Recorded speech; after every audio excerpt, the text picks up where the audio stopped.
yet Anthony. We've recorded a number of their messages on tape. One of the messages appears to be a plan of attack. Bizarre. At 1027. It is Opie and Anthony. Hello, how are you guys? Thanks for joining us. We're cracking each other up as the music's playing. Oh, my God. Unfortunately, we can't say the stuff on the air. You ever just say the most politically incorrect thing in the world just to shock your friends? Where they look at you and go, oh, my God, you can't say that. It's like someone turns to you and goes, you can't say that. It's like, you just did. What? Deja vu. It's exactly what I said yesterday when I was trying to explain myself about the, Bill's dead phone call. There are times you're hanging out with your pals, and you'll, like you just said, you'll say something to really shock them. Yeah, but that's saying something amongst your friends, not dragging in a poor innocent bystander.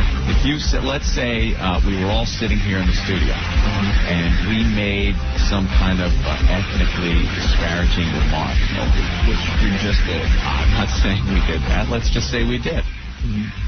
God, it was funny.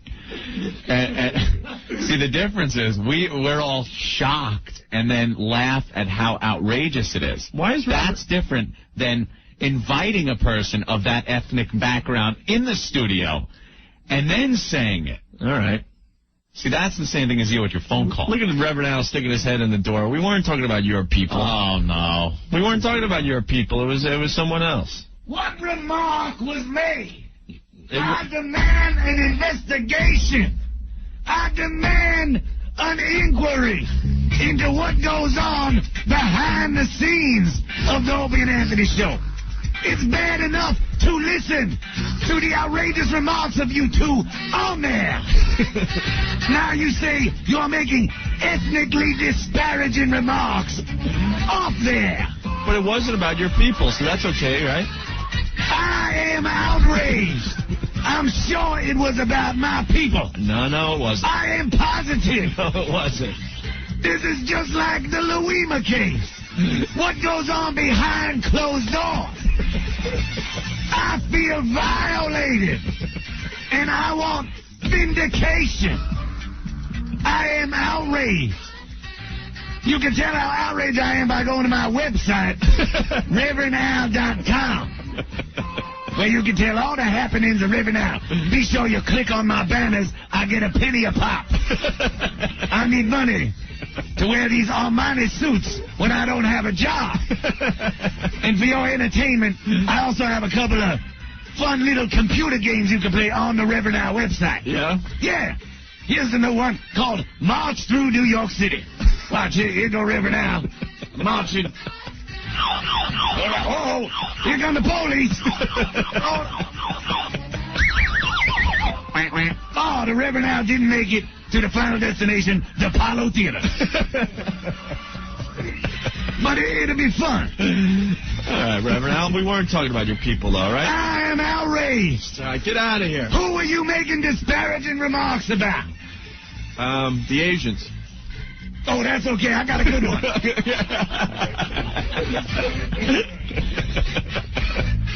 Reverend Al, ladies and gentlemen. There he goes, Reverend Al. There he goes, with a big fat ass is. Hey, while we're on his Asian jokes. While we're on this racial topic, Tama on the instant feedback. Tama from Brooklyn. She's been, I assume it's a female. She's been emailing me the last couple of days, and she writes in the instant feedback again. Question for the Opie, for the sexy Opie.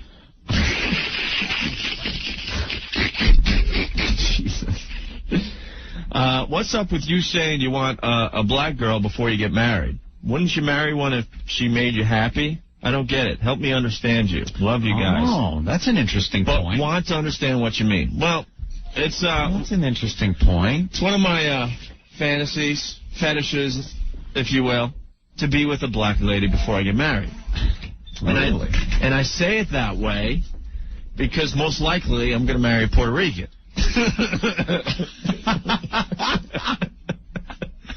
So I'm not putting down the black race. You want to enjoy the pleasures of a black woman before you marry a Puerto Rican. And she was saying, how come you've written off marrying a black woman? Because most likely I'm going to be marrying a Puerto Rican. Oh, okay. Old dirty? No. The sad part is this is the truth. So sad about that. Yeah, you don't look like an ethnically diverse person. I mean, you don't really look like the type of... You look like you should be marrying the... Man, I'll tell you one thing. At least going out with the girl that's the high school homecoming queen and Harborfield, you know? Well, instead, if I marry Sandy and we have kids, they're going to pop out like Carrot Top.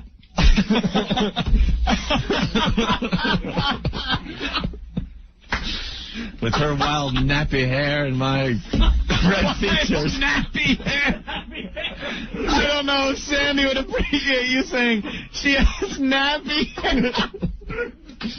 With those banana curls of hers, our kids are going to look like... They're plantain curls. No. They're going to look like Carrot Top. Sandy has lovely hair. Yes, she does. I don't know what you're saying. Oh, my God. Well, it's a little nappy at times. She'll give me that one. You guys are like West Side Story. Tonight. Forget that boy and find another. One of your own kind. Stick to your own kind. But to answer your question, Mohr, boy like that who kill your brother. Forget that boy and find another. But I hope that answered her question. If I was still sick, Jets are gonna the way tonight. You are. What if I was still You sick? got your little Maria. Maria, Sandy, I just met a girl. And then, like, her family and friends could get the gang together, and you could get yours, and they could rumble. Yeah, that'd be fun.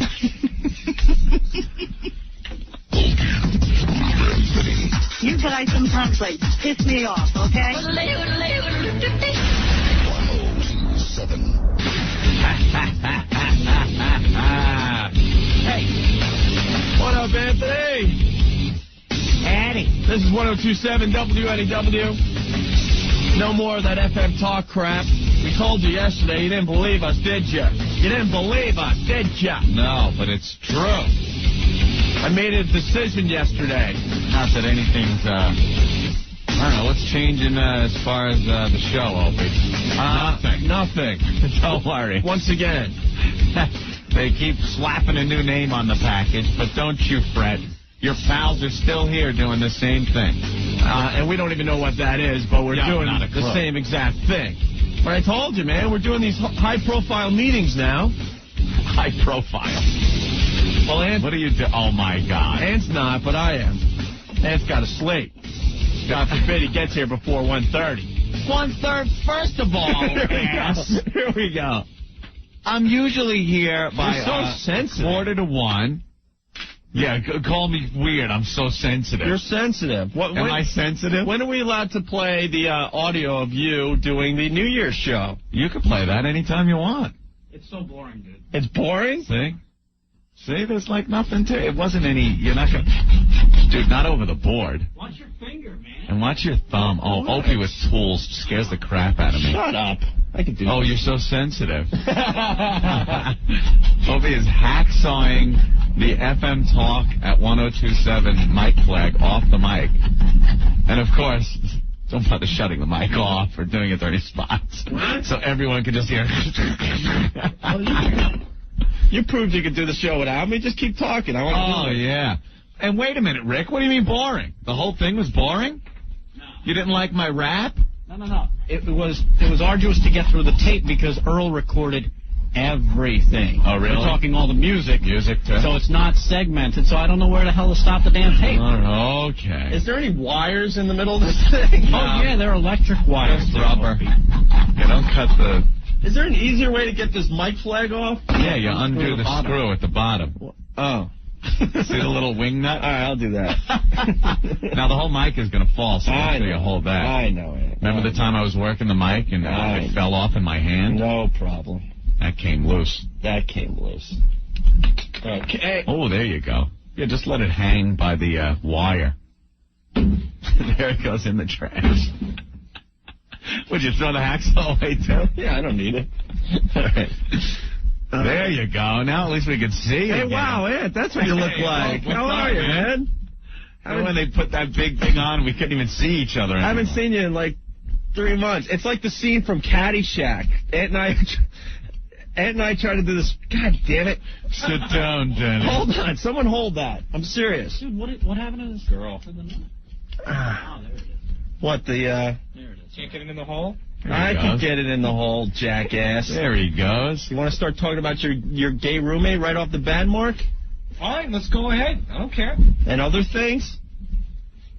All right. There we go. Wow, honestly, I could see you now, Ant. I know. This is kind of cool. There was a big block there for so long. And before you guys call us a bunch of homos, no, you need to see the other guy when you do a radio show so you don't step all over him. Exactly. Can't be just talking with a big block in front of your face. Imagine that. Go to a bar with your pals, right? Put a big block in front of everybody's face and then try to carry on a conversation. That's what we do here. And just like Caddyshack, we're kind of looking around the block, but the other guy's looking the other way. Danny. Sit down, Danny. And then he just kind of wipes them off the desk. Right. Yeah, we're okay now. Now we're all right. The block was out of our face. I see the little things up all over the place. 1027 WNEW. The website, WNEW.com. Oh, really? Yeah. That's a lot easier. There's still nothing on it, but at least we could give out the address and people will understand it. FM Talk. Is there anything good on it? www.wnew.com? Is there anything good on it? No, I'm serious, because the website blew. So what do you mean there's good stuff on there? The same website. It's not as good as our underground website, that's for sure. Everyone commenting, by the way, about all the new stuff on the unofficial website, Ant. Yeah. The pictures of you in a fur coat is a big hit. I think it's with a our hit. faithful listeners. Steve, that runs the site, sent me an email saying, "Oh my God, you poor sorry bastard! What an upbringing!" And he's amazed I even gave him the disc with those pictures on it. Yeah. So he may share it with millions of people. It is pretty scary. Well, if you want to share, I'll bring in some pictures of myself that are pretty horrifying as well. So. Well, we had spoken about me wearing the fur coat when I was a little kid. My mom bought it for me, much to my chagrin. I really didn't want to wear it, but I'm a kid, You've got to wear what your parents make you wear. And we talked about it on the air, and my cousin Anthony came up with a picture of it. And who am I to censor that from our listeners? If a picture exists of something we talked about, why not? The funniest part of the picture, you can't tell who is Anthony. Yeah. And your sister's involved in this. Yeah, it's you, your brother, and Dawn. You can't tell which one's Anthony in that photo. When I was a kid, especially with the fur coat, we'd go out to restaurants and stuff, and the waitress or waiter would come over and what would the young lady like? To you? Yeah. Oh, we sitting there like, oh, great. Thanks a lot. I used to get that. I'm a boy.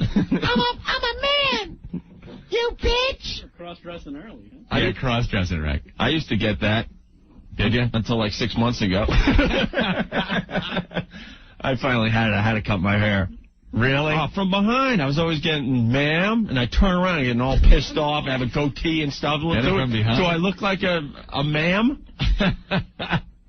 Well, you shaved your goatee off that you had over vacation. Yes. You're one of those guys at vacation, you let it grow a little bit, and then you come back to work and shave it right off? Well, I didn't want to look like you, Anthony. Well, that's pretty impossible, Opie. You're the goatee man. Yeah. So when I grow the goatee, then everyone goes, what, you trying to copy Anthony? So what'd you do? Just didn't shave over vacation? Yeah, it started really hurting. Yeah. Actually, I shaved it because I was looking too much like Spaz. I mean, we had the exact same goatee. I'm like, wait, something's not right here. Okay. Oh, yeah, you look just like my hero. After all, he likes me better than you. Well, we all know that. But that's fine by me. Max, what's going on? How you doing, Ope? What's going on, Anthony? Hey. All right, listen, Ope, I got some advice for you. I just heard a little while ago that you said that you wanted to bed down with a black woman before you tied the knot. Yeah, without a doubt. All right, I got some advice for you. Understand this, that once you go black, you don't never go back. go back. All right? What's up with that? Now, what's up with that? I mean, depending on the girl and how strong she is, because once she finds out that you're a celebrity, and you are, whether you have a major following or a cult following, you are a celebrity, you belong to the world. She gonna turn around, she gonna try to put the serious moves on you. Uh-oh. The serious moves, Opie. That's right, and I'm telling you right now, that's something to behold. Take it from me. I am a black man. All right? I'm just gonna get a black hooker. I think he's just gonna bang. Oh man, it don't matter whether it's a hooker or not, man. It don't matter what her. I'm gonna grow my goatee. No one's gonna know it's me, and I'm gonna get a black hooker. It don't matter though, man. I'm telling you right now. Once she finds out your celebrity status, right, she's gonna turn around and try to put the moves on you. Gonna get some of that purple fruit. Oh. The purple winged bat. Oh, you're funny. So, real funny. So do you have any advice as far as picking up a black chick? He's telling you to lay low on it. He doesn't want you to do it. I'll put you like this. If you heard the saying, keep it real. Right. Just keep it real. Don't try to do nothing serious and extravagant. Only unless this chick is on some rah-rah mess and she rowdy or something like that, you can turn around and you can go overboard and outright. But just be yourself. Hope's got to come off like a scrub. No, he ain't got to come off like no scrub. Just be yourself. Just be real. If you ain't real, man, then you ain't going nowhere. I just don't want the relationship. I just want the banging. No. You ain't. No, that's the key. That's the key right there. You ain't looking for the relationship. Smacking that black ass while you're riding it up. Imagine that. And you're a pretty white guy. Yeah, it's pretty you're pretty fair skinned. So imagine what the contrast would be like. I'm not a pretty boy ass. I said pretty in the terms of mostly. Pretty white boy. Oh, because I'm saying if you're a pretty boy, then you ain't gonna have no problem picking up a black girl. I'm gonna say that right now. Let me tell you something. In the past, I went to black bars trying to get the deed done. Now you got to go to the laundromat, Opie. No. Why? No. You see, y'all need to hook up with me, man. I'll take you to some places, and I ain't talking about no sleeves buckets either. Well, you'll be in the back alley, rolled with your wallet missing. Well, the deal is, no one can find out about this. See, I'm in a relationship, so I got to do it on the side. Oh, no doubt. We can do this on a hush-hush. Yeah, all right. You're saying, look, you name the designated time. You name the designated place and the designated time, and we can designate some ass. All right? Put this minimum, all right? Black chick could scare the crap out of you, Opie. I think it would scare the living daylights out of you. That would be part of the beauty of it, Anthony. Yeah? Hell yeah. I think it would end up remember when the little pregnant chick came in and danced for you? Yeah. You thought you wanted it right up until that happened? Right. I think that's exactly what would happen. You get in bed, she'd be like, come on, sugar. Come on, give me some, baby. Come on, Opie. And you'd be like, I'm not into this anymore. I got to go. I can't stay. So what is it? You accepting my invitation? Nah, well, honestly, that was an old bit that we played. Oh, see, you're backing out already. That was a while ago. I gotta reassess the situation and decide if I still want that. How could you measure up? Right. You know? She's probably used to black guys. I listen to y'all every day, so when you regroup yourself and you're ready to go, right, I will definitely be giving you a call. All right, Max, thank you. Easy. All right. Easy. Is that the new one in the community? I guess. Roger, you're next on 102.7 WNEW. Great, Spaz. What? Roger. Yeah. It's Opie and Anthony. You're live. Let's go. Hey, man, what's happening, guys? He thought you were Spaz even without the goatee. Yeah, man, exactly. So what's up? If his wrestling career is anything like his phone voice, he's gonna suck. But listen, man, you gotta watch out for them black women. They're fine. They'll take you for everything you got. How's that? It says on the. How's that? It says you married a black chick. Hello? Oh, she took his phone. She's taking it right now. Yeah, exactly. She got me. All right, so what happened? You married the black chick? Married a black chick. Went out to St. Patty's Day parade and fell in love with her, and she took me for everything I got. Still married to her, 2 great kids, and little guess zebras. what? The house is in her name, too. Oh, that's stupid. Yeah, that's stupid. 2 words. Prenup. Prenup. All right, Roger. Talking about a wuss. Roger. That one. All right, Roger. I'm hanging up on Roger, and I'll tell you why. Because he's listening to the damn radio as he tries to talk to us. We're making changes around here, left and right, changing things. For the new millennium. But the deal is, we still have a 40-second delay as we speak. Mm-hmm. So if you have the radio on, you're trying to get on the show, and you're trying to talk to us at the same time, it's not going to work. Yeah. Please. And our policy is to just, hang up on you guys, because we're sick of telling you guys to turn down your radio. That's the new policy for WNEW. 1027 WNEW. Look at that. O&A radio, 24 hours a day. See the radio message board, Opie, jumping with the news that it is true. It is NEW, WNEW, not FM talk. And they said they heard it on our show yesterday, but didn't believe it until they heard the radio chick talking about it. Well, she's more credible. We have no credibility. That's okay. We don't want credibility. Yet we get fired for fake news stories. How does that happen? I don't know. Jesus Christ. Life's not fair, Anthony. It isn't.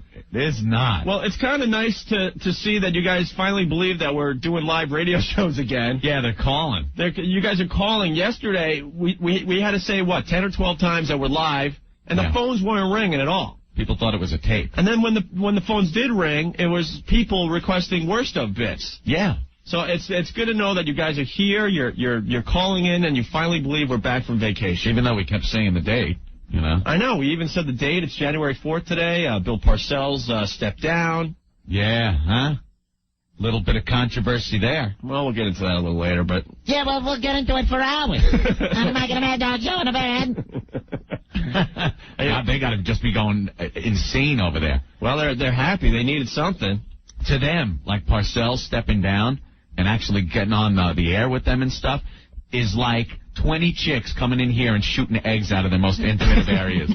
That is like a coup for them. You know those shows where we're high-fiving, there's nudity and just debauchery? Yeah, and everyone's That's how they are. It's kind of their homeless shopping spree. Right. You know? Look at it, Maggie. We got Parcells. Look at this. This is better than eggs shooting out of the egg. They've been discussing Parcells resigning for the last 24 hours. Yes. And they'll keep going. They love it over there. And Bobby Bo, excuse me, as we do a quick sports break here, my dream came true. Gonzo. Bobby Bonilla, out of here! Ooh. They hated him so much. You see the deal he got in the paper? They're going to be paying him until the year 2030. 2030. I'm not kidding. Get the paper. Get the paper. They just wanted him out. They wanted him out just like pretty much every Met fan in the tri-state area, that they made a deal where they pretty much are going to be paying him until 2030, Anthony. Wow, sounds like our last PD. With that, let's take a quick break, and we'll get into the Bonilla thing and everything else. It's Opie and Anthony. If you want in on the show today, 212-757-1027. Opie. What is it going to take for us to piss you off to the point where you're going to change the station? That's what I need to know. Shove it. Anthony. Boy, it sure is easy to be a fag on this show, isn't it? That's going to be trouble. Opie and Anthony. We just received a PhD in stupidity. 1027. 1027 WNEW. It's Opie and Anthony. We are back. We are live. It's January 4th, 2000. Yes, it is. Happy millennium to you and yours. We're here, live. A lot of people were confused yesterday, as Opie said, but no, we're here live. Hey, I haven't been late since last century, I just realized. Really? Yeah. Wow. What happened? It's a long time, right? It's like 5 days. 4 days? 5 days? Did you get some on New Year's Eve? Well, let me figure it out. Did you bang in the New Year? No, I didn't bang in the New Year. Let's see. A couple days before. What day is today? The 4th. 4th. 2 plus 4. 6 days without it. 6 days. I got at least 3.5 more weeks to go. You haven't banged Rick's sister, though, for the New Year? Oh, I'm sorry. Now, Rick, remember, I didn't say anything. I'm sorry. It was... I basically just said I haven't had sex since last century. Well, you're in Aunt a was the relationship. one. Everyone knows that who you're banging. Aunt was the one who brought up your sister, not me. So. What? All right, now I'm going to go to line 4 because I was going to protect you, but screw you. Lisa, what's up? Yeah, hi. She's a pissed off black lady. Are you pissed, Lisa? I'm just upset at the statement one of you made about the guy said he was married to a black lady, and somebody made a comment about his children being zebras. Yeah, that was Anthony. Yeah. That wasn't funny at all. Actually, it was an homage to the old episodes of the Jeffersons, where George, if you remember George Jefferson, had... Talk your way out of this, I'm going to bow. George was very racist anyway. Right, he was. And do you remember he used to call the couple that... the black and white, right, and their children, he would call them zebras. Yeah, but it's not right.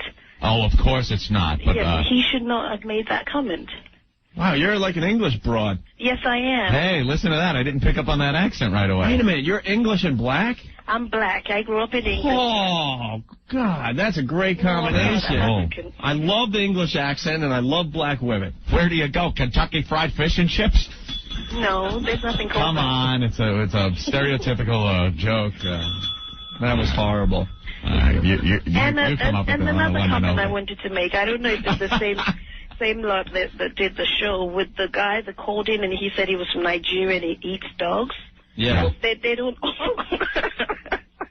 Why? She's laughing because she knows. They don't all eat dogs in Nigeria. They don't? No. Only some of them? They're all different parts of Nigeria. And there's certain parts that do, and certain people do. It's not everybody that Where are does. you from? My parents are African Nigerian. Yeah? Yeah. And where were you born? In England. And I grew up in England. Yeah, huh? Wow. You know, I want to see somebody eat a dog on our show. Really? You weren't very nice to him, so why would you want somebody to eat a dog? A dog. I guarantee as we sit here in the middle of New York City, there are people out there that eat dog. Probably a lot of Asians. Yeah, You probably eat that when you order a whole lot of Chinese and stuff. There's going to be an Asian that calls up now pissed at you for that comment. Do you see this whole chain that happens here? Let's play racism tag today. We started with the English black lady who now just pissed off the Asians. So now a pissed off Asian could call you know how and many piss off calls you another got in race. about Chinese and stuff that they eat dogs out there? Yeah. You know, you had a lot of calls about that anyway, didn't you? Yeah. I can't get past your hot voice. I don't know what you're saying. What do you look like? Are you like real hot and stuff? I'm married. All right. Who's in the background? My friends, I'm calling from work. I was listening to you at work. Where do you work? In New York. We know you work in New York. We're not syndicated all over yet. You sure? Yeah. Well, put one of your coworkers on. Hold on. All right. I bet she knows They there's don't a want to little talk. Negro in it. Hey, Lisa. Yeah. Do you have some of that nappy hair? No, I don't. Why not? I have straight hair. You straighten it, or? Yeah. I straightened it. That's cool. Well, Lisa, You don't have it all slicked back with that putty It is on all there. back, actually. Really? Like a little pigeon head? You're all crazy at this station. You know that, right? Yeah, we're out of our minds. At least you acknowledge that much of it. Well, thanks for calling in, Lisa. You're welcome. All right, call back anytime. We love the accent. I will. All right. Bye. Bye. All right, I got a copy of Bobby Bo's deal, Ed. All right. The headline in the Post today says Bobby Bo's alimony, $29.8 million the Mets are going to pay him. Check this out. Setting himself up for his shuffleboard years, Bobby Bonilla agreed to a buyout from the Mets that will ensure he gets paid. Ready for this? Ensure that he gets paid $1.2 million every July 1st from the year 2011 through the year 2035. Wow. 35. In all, he will be paid $29.8 million, Anthony. That's how badly the Mets wanted to get rid of this bum. Take a walk. And that's all to just defer his $5.9 million salary. Oh, my God. And what if he signs with someone else? Still got to pay him? I don't know. Well, with this deal, he is granted an unconditional release. That means, yes, he can sign with someone else, Anthony. And he still gets that money. Well, starting in the year 2011. For 24 years in a row, starting in the year 2011, he'll get $1.2 million every July 1st. Woo. Boy, that's kind of thinking ahead. You know, you don't know where you're going to be by then. 10 years. Now he can play all the cards he wants. I could care less how much money he gets to get out of this city of ours. You're happy. Bobby Bo. That's all right. Just when you go to the... Bye-bye, Bobby. Bye-bye. When you go to those Mets games, Opie, when you're all excited, got your little Mets hat on, and you go to Shea for your little Mets game, you can know that when you purchase a ticket, a portion of those proceeds will go to Bobby and his big friggin' payment that he got. No, even better than that. Yeah. In the year 2015, you could still know. When we go to Shea Stadium. In our rocket cars. In our rocket cars. By the 2015, we got to have rocket cars. And our spacesuits. Yes. If they're still playing the type of baseball that we know and love today. Oh, no, that'll be done. There'll be new types of baseball. You think? Of course. We'll be there, and I'll go, well, why are the tickets now $850 a piece? Oh, that's because we have to start paying Bobby Bonilla. Paying Bobby Bonilla. Then you will come to the stadium. And we got a pissed off Asian. I knew this was going to happen. Steve? Hey, yeah, what's up? Are you really an Asian? Yep, pissed off Asian. Hello to you. Hello. Yeah. Now who are you pissed at? A black chick that called in. You're pissed off at the black English chick. And what did she say again? About us Asians eating dogs. That's right. Yeah. Well.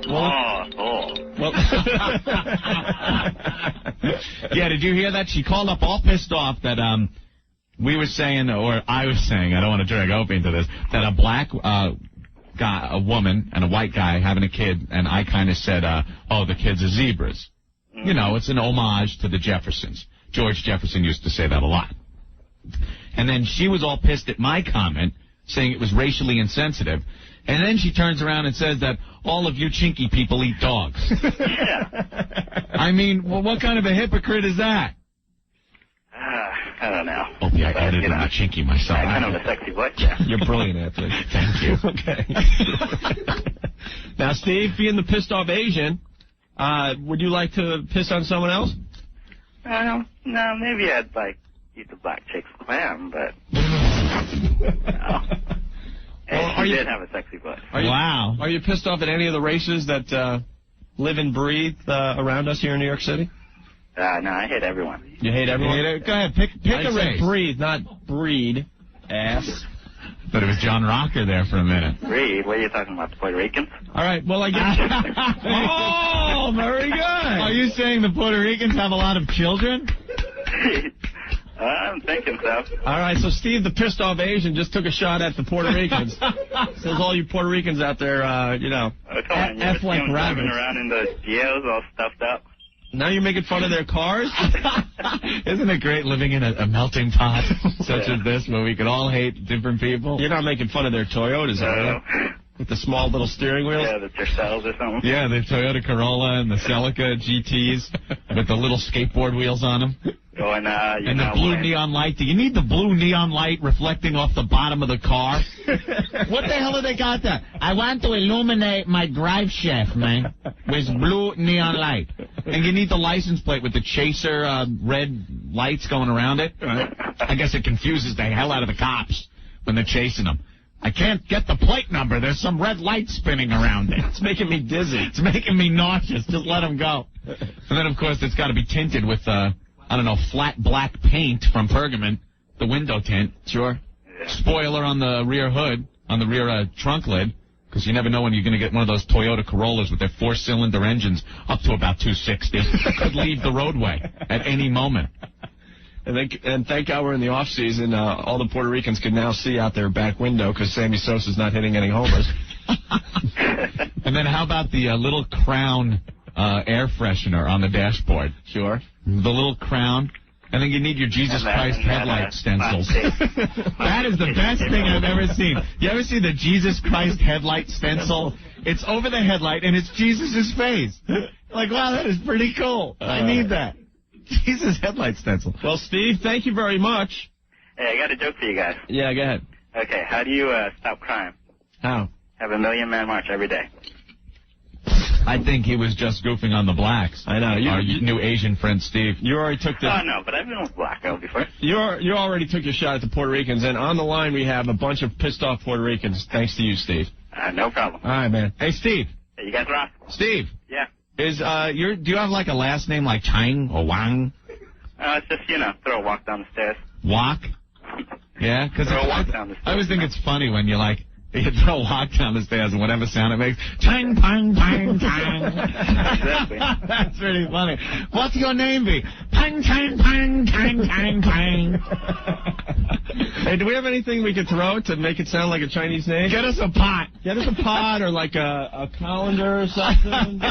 We're gonna give you a new name. We're gonna give you a new name so when you call. I always think it's pretty funny when an Asian guy with the last name that's like Chong Pang Pang has a first name like Steve. Or, it's, my name is Bob. Bob Chang Fang. Yeah, of course, it's a pseudonym. And why do you guys talk like a model airplane? Why? That's the women. I don't get it.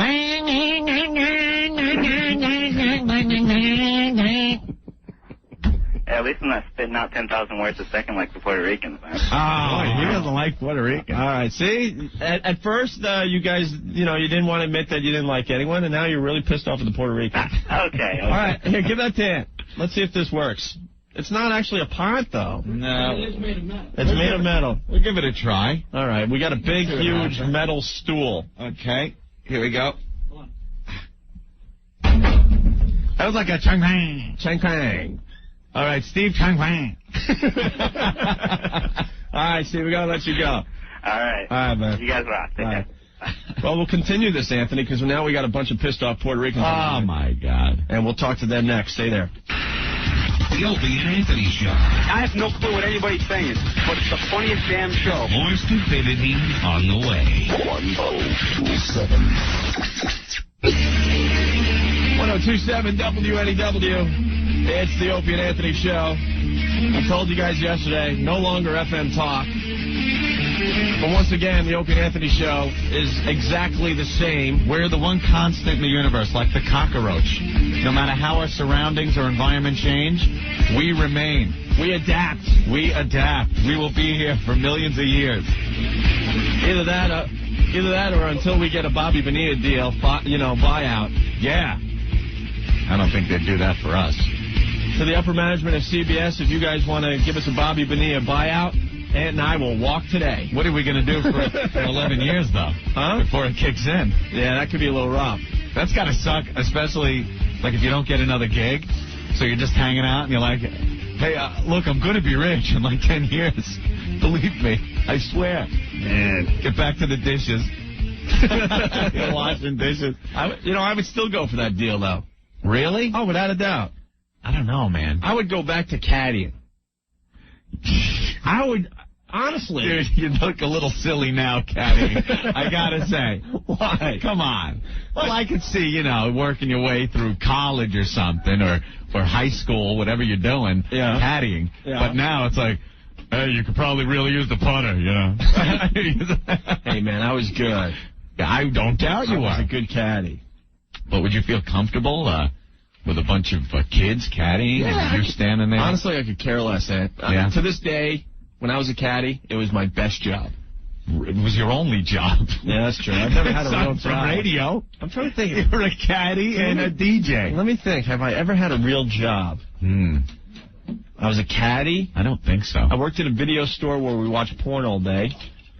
You worked in a video store, too, huh?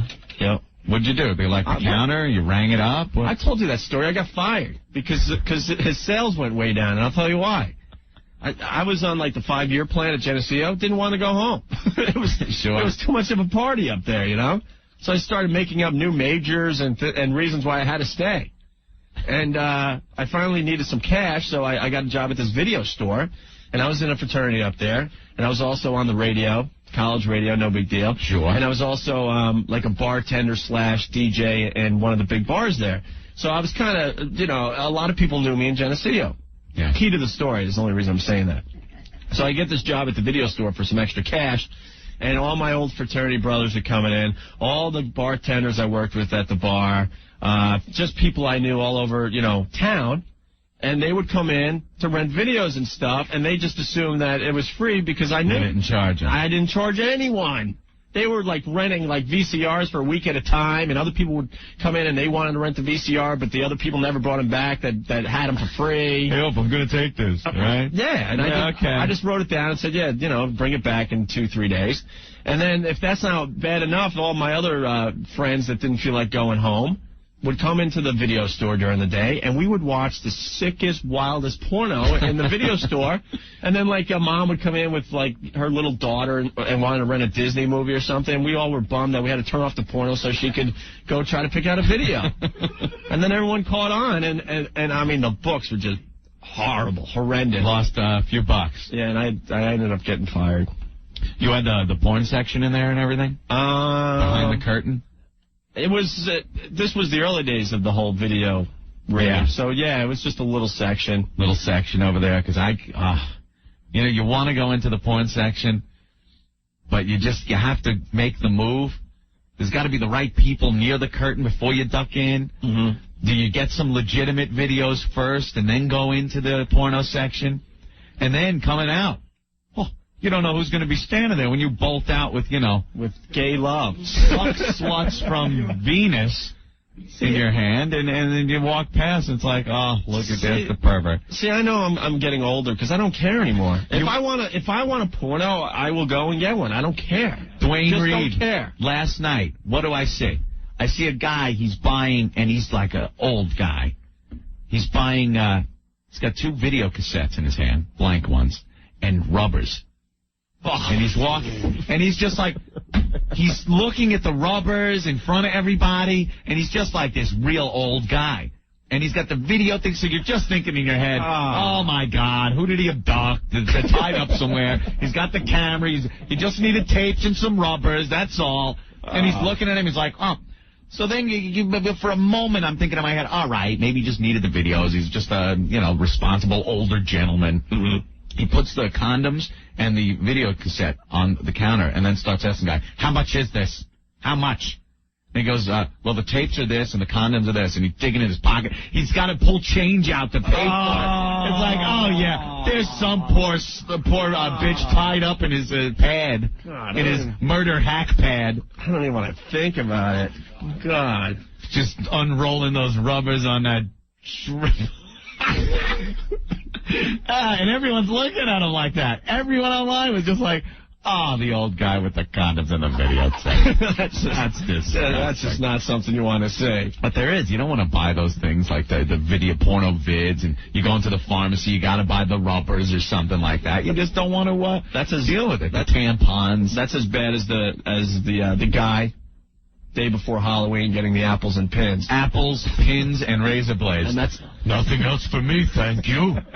I've got plenty here. You know? Yeah. People look at you a little strange. By the way, a shock coming in today. Coming in right now, actually. Belichick is leaving the Jets. Everyone's bailing out. Punch out Maverick. He's going to the Patriots. That's obvious. Well, there's a lot of jobs that he was the number one man for, and I guess he's a little pissed off at the Jets that he didn't get a chance to interview with the Patriots. Not what you were saying in the office to Rick. No, that is the God's honest truth, but I'll get into this, ass.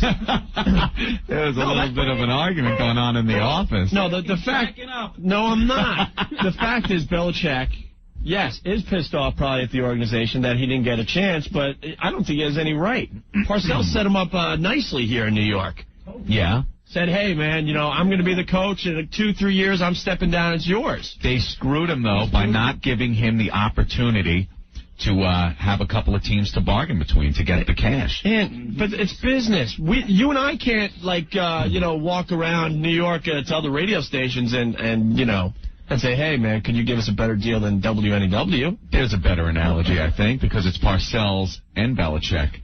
And I think, and I agree with Rick, that Parcells kind of screwed him over a little bit, even though he brought him with him to New York. Mm-hmm. What you guys don't remember, though. Remember a couple of years ago? A couple of years ago, Belichick was up for the Jets job, and Parcells took it and basically pushed him out of the way. Right. Watch Parcells jump over to the Patriots before Belichick can get in there. Now that would be funny. Know what I see happening? Well, that's like the double screw. Know what I see happening at this moment in time, though? Because the Jets have too good of a team to just screw it up with the coaching right now. I see Bill Parcells coming back now. Nah, he's done. Yeah, but he was stepping down because he knew he had his right-hand man ready to move in. But now that he's gone... Didn't you read The Man in the Glass in the Daily News, the poem he read to his people? I don't know what the hell that means. I don't know either. But I wouldn't be surprised if all of a sudden he goes, all right, until we could figure out this whole mess, I'll come back next year. I would not be surprised. I'm just saying I wouldn't be surprised. I don't know about that. Who are they going to get? We're going to get Pete Carroll back? God help us. I don't know, though. He kind of made he's done that before, though, make it sound like he's not doing anything. Right. He usually leaves a little opening, though. Didn't he, when he was leaving the Pats and coming to the Jets, and everyone was like, no, he's saying he's not going to the Jets. He left like some kind of little verbal opening there. Yeah, I'm just saying I wouldn't be surprised if he comes back now. Because now the team is just screwed up. What the hell are they going to get in there? I don't know. We only have one good year left with Vinny. I know that's kind of a joke. I know last year was probably a fluke year for him. I'm not going to be stupid, but... Yeah, really. I mean, everyone looks at him as like he's a hero. I mean, the rest of his career pretty much blew. I'd like to see Ray Lucas in there next year full time, but whatever. It's gonna without a coach, who knows? It's going to be very interesting, Anthony, to say the least. Good. Maybe Scott Herman can go over there now that he's done with his responsibilities. WNEW. We got to tell our faithful listeners. You guys all know Scott Herman, our old boss man that got. I don't know what you call it. He stepped down, I guess. He's no longer, in charge of 102.7 WNEW. Yeah. He's now only in charge of Wins. We've had him on the radio a million times, blah, blah, blah. And he was in charge of Wins before he got this job. Right. They kind of gave him this extra responsibility. Right. Which is like, okay, here, you have Wins. Wins is like the child you have that's in college, in law school or something. It's like, it's Wins. Very prestigious. Always tops in the ratings. Very responsible journalists up there. It's Wins. And then they toss him the retarded, two-headed thalidomide baby that is NEW. And he's got to deal with that. Yeah. So after a while, it was just like, oh, my God. And you could see it on the poor guy's face. He put in a solid 2 years. He's not used to the problems that this place presented to him. He's used to Wins, the college student, not the kid that the cops are dragging home on drugs every night. Right. Without going into details. I mean, the crap he had to deal with because of you and I. Mostly just you and I. I mean, the rest of the station didn't really cause him too many problems. It was no one was listening. Right. It was you and I. Yeah. Well, the point I want to make, we saw him just before today's show. Yeah, he came into the office. Now, it's been 2 weeks since he moved on and said, he's no longer going to be the boss of 102.7 WNEW. Yeah. The guy looks 10 years younger. Did you see him? 10 years younger. People, I guess, at Wins are asking him if he's on Prozac. He's got a hop in his step. He looks great. He lost weight. His hair looks darker. Yeah. I don't know what the hell happened. He looks like a completely different person. And the funny thing is, he was coming down to our office because there's a transitional period going on here. We got the new boss coming in. Yeah. Scott's kind of leaving. So there's still stuff that Scott kind of has to pass on to us, right? Yeah. So Scott is like basically dumping about, 20 to 30 pounds of paperwork on your lap this time. Yeah. The latest Opie and Anthony problem that he has nothing to do with. Lawsuit number 12, I believe we're referring to it as. Yeah, big stack of papers on the desk. I'm like, I'll just thumb through this. And he's like, yeah, all the key words are highlighted. So I'm just thumbing through it like, oh, Jesus Christ. Oh, he said that? The only thing worse than hearing a tape of you saying something stupid is reading it in a transcript. Oh, yeah. You thumb through it, you're like, I never said. Well, it's taken out of context. You got to realize there was a lilt in my voice when I said this. A comedic lilt. Lilt. That's a great word. Yeah. So he dumps the latest problems on your lap. and leaves the studio with just a skipping down the hallway. Take it easy, guys. See you later. See you later. A pirouette. Yeah. Pirouette. A pirouette. It's all tan. Down the hallway. Just smiling. Is he in the best mood of his life? Yeah. Because he doesn't have to deal with us anymore. Oh, he says he loves us. Like one of those earthquake victims that are alive after like 2 weeks, and they pull the rock off of him, and he's like, oh my God, fresh air, fresh air. I'm saved. It'll take a little while for these wounds to heal, but I'll be fine. Full recovery. That's it. That's what this place will do to you. I think if he had the choice, he would have chosen being one of those hostages in India for a week in the puke plane. In the puke plane. Yeah. Then deal with us for 2 years. Better working conditions. Sure. I'll take my chances with the homicidal hijackers. In the puke plane. Did you read that story? Yeah, that's about the one hijacker named Burger. And he was like a real nice guy. He'd be all fun. And joking with the hostages. Was he Indian? I think so. What a cruel joke that is. My name is Burger. But seriously, folks. Try the meal. We'll all be here all week. So Burger, one of the hostages, right? He was one of the hijackers. Take my card, please. He was one of the hijackers. And he was like, the hostages were describing him as this really nice guy who would joke. He was telling jokes. Did you hear about the man in the helicopter? This is one of his jokes. The man in the helicopter who asked, turn the big fan off, I'm getting cold. Everyone knows that's a Polish joke. But yeah, I guess he didn't want to offend anybody. Oh, yeah. He's got a gun to people's heads. But then at one point... He doesn't want to offend anyone, but I've puked on my neighbor 10 times already. Gee, thanks, sir. Curry. But they said, he would joke around like that, and then the next second, if negotiations broke down, he'd say, well, I'm going to kill all of you. And the people freaked out. They didn't know what to think of this guy. Mm-hmm. And at one point, they took a bunch of hostages up front and slit some guy's throat, killed him, and threw him off the plane. So they meant business. But then some of them were like, oh, he was the nicest guy. He'd come by and pass out food. He was like good cop, bad cop, all wrapped up in one. Right. The puke plane. The puke plane. That must have been something when all of a sudden the engines just went... And the fan stopped blowing. I was reading all that coverage. Yeah. I mean, I've been on a runway for like 2 hours, and I thought I was going to die. You know what I mean? Yeah. You're just trapped in a plane, and there's babies crying, and there's a big, fat, sweaty guy sitting next to you, whatever. You know the deal. Can you imagine being in a plane for 6 or 7 days, no fan, hostage situation? You weren't allowed to look up at all. Nah. You had to look down for 6 or 7 straight days, Aunt. They weren't showing any movies or anything. Yeah. People are puking. And then the body odor, they said, was just unbearable, and that's why, everyone was puking on top of that. Can you imagine? Oh, no. Like you said, just when you're stuck on the runway for a little while, and a little while being even up to an hour, and you're just so agitated, and you just want off, and it stinks. Next time that happens, you're going to think about this damn last situation. You could be with Burger. I got to tell you, folks. Does it stink in here or what? Come on, lady, smile. Wipe the puke off your face. Did it stink like this before everyone started to puke? I've been in some of your houses, puke. What's grosser than gross? This plane, what are you kidding? Here all week. Burger. Yeah.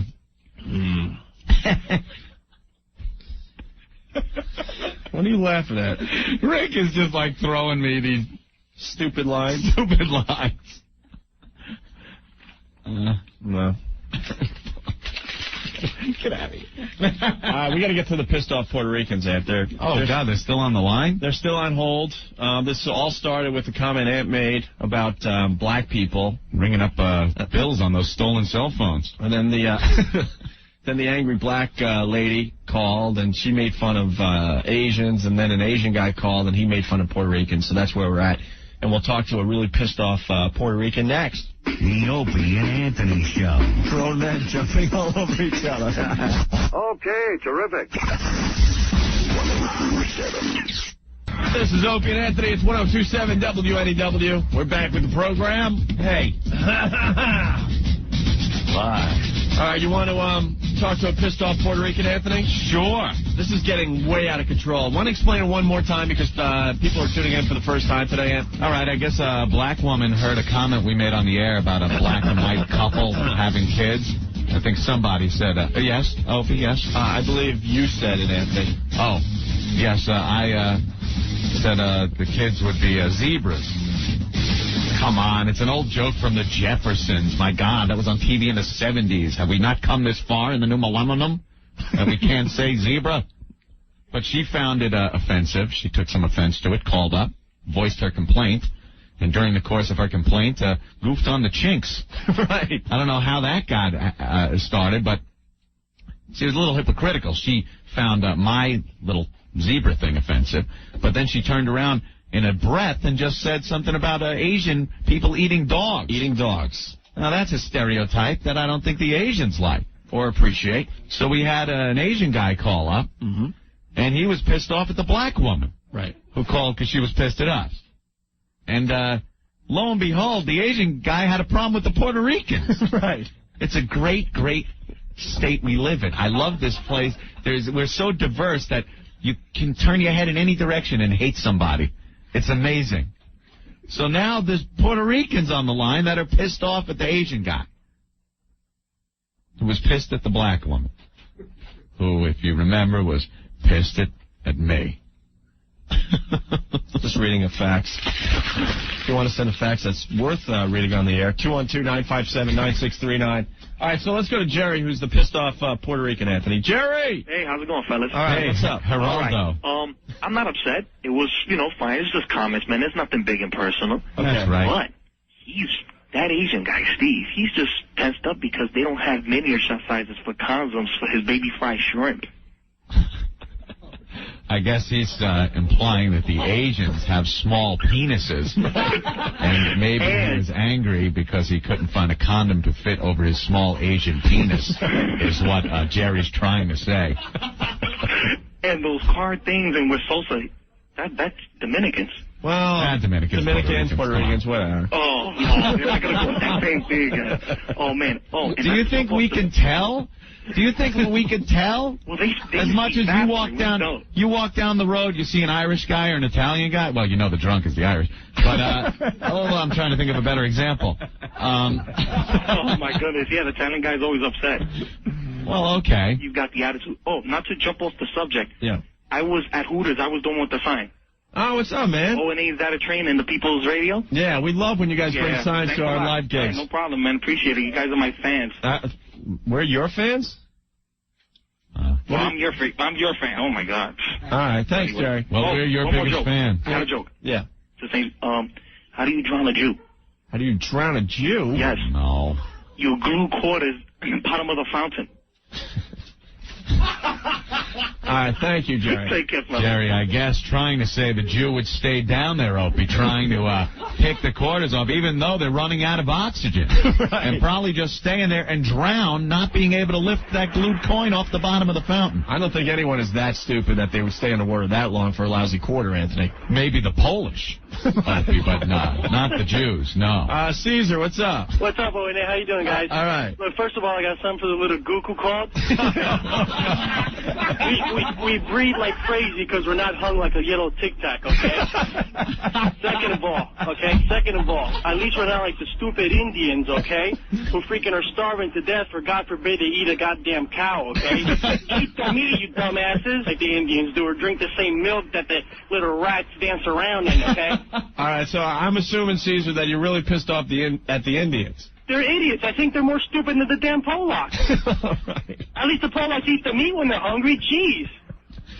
Yeah, it's pretty funny when you see starving Indians. You see a damn cow in their front And there's yard. cows just in the road, in the rivers that they're bathing in and drinking in. I don't know if they got dead people in the rivers that they're bathing in. What the hell's up with that? Because it's a reincarnation of like an old relative or the something. water, man. Come on. God.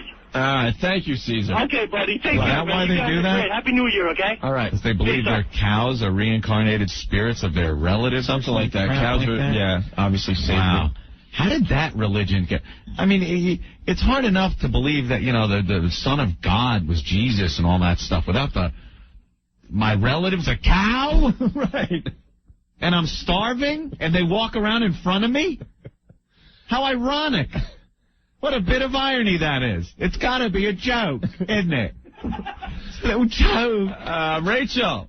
Hello. Hey, what's up? I'm not on a stolen cell phone, by the way. Oh, you're not? No. Are you a Rican? Oh, who said that? Yes, I am. All right. But I don't have any kids. None of my friends do, and I'm actually a 20-year-old virgin.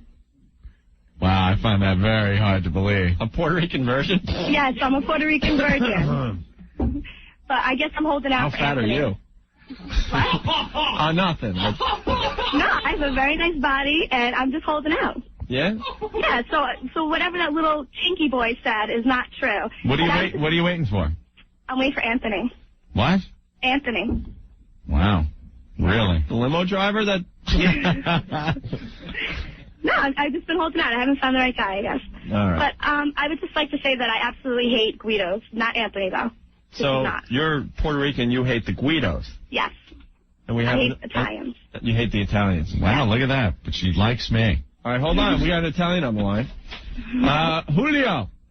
This is Julio's Julio's the Puerto Ricans out we there. went through this already. Yeah, I remember you, Julio. What's up? What's up, boss? How you doing? All right, you're on the phone with... Listen, I got a comment for this lady. I don't understand what the problem is with Guidos, because if you look at it this way, Italian's got to be the best thing you could be.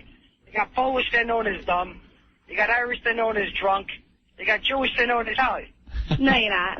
Yes, you are. No, because you walk down the street saying, how you doing, forget about it. I'm tired of it. How you doing? How you doing? The thing is, I think you like Italian, and that's just your way of covering up the fact. You might not like Guidos, but not all Italians are Guidos. Italian is Italian. Guido's just like a label that's thrown on an Italian. You know what I mean? I know. Well, I guess Guinea is, too. And then again, I'm sorry, I missed that. She goes, I guess Guinea is, too. Yeah, Guinea, I don't care. Call me what you want. I know what I am. I'm proud of what I am. Just go eat your spaghetti and stop talking to me. Wow. Wow, Rachel. What was that? She said go eat your spaghetti, the 20-year-old Listen, I'm Puerto not Rican gonna lie. virgin. I eat my spaghetti every day.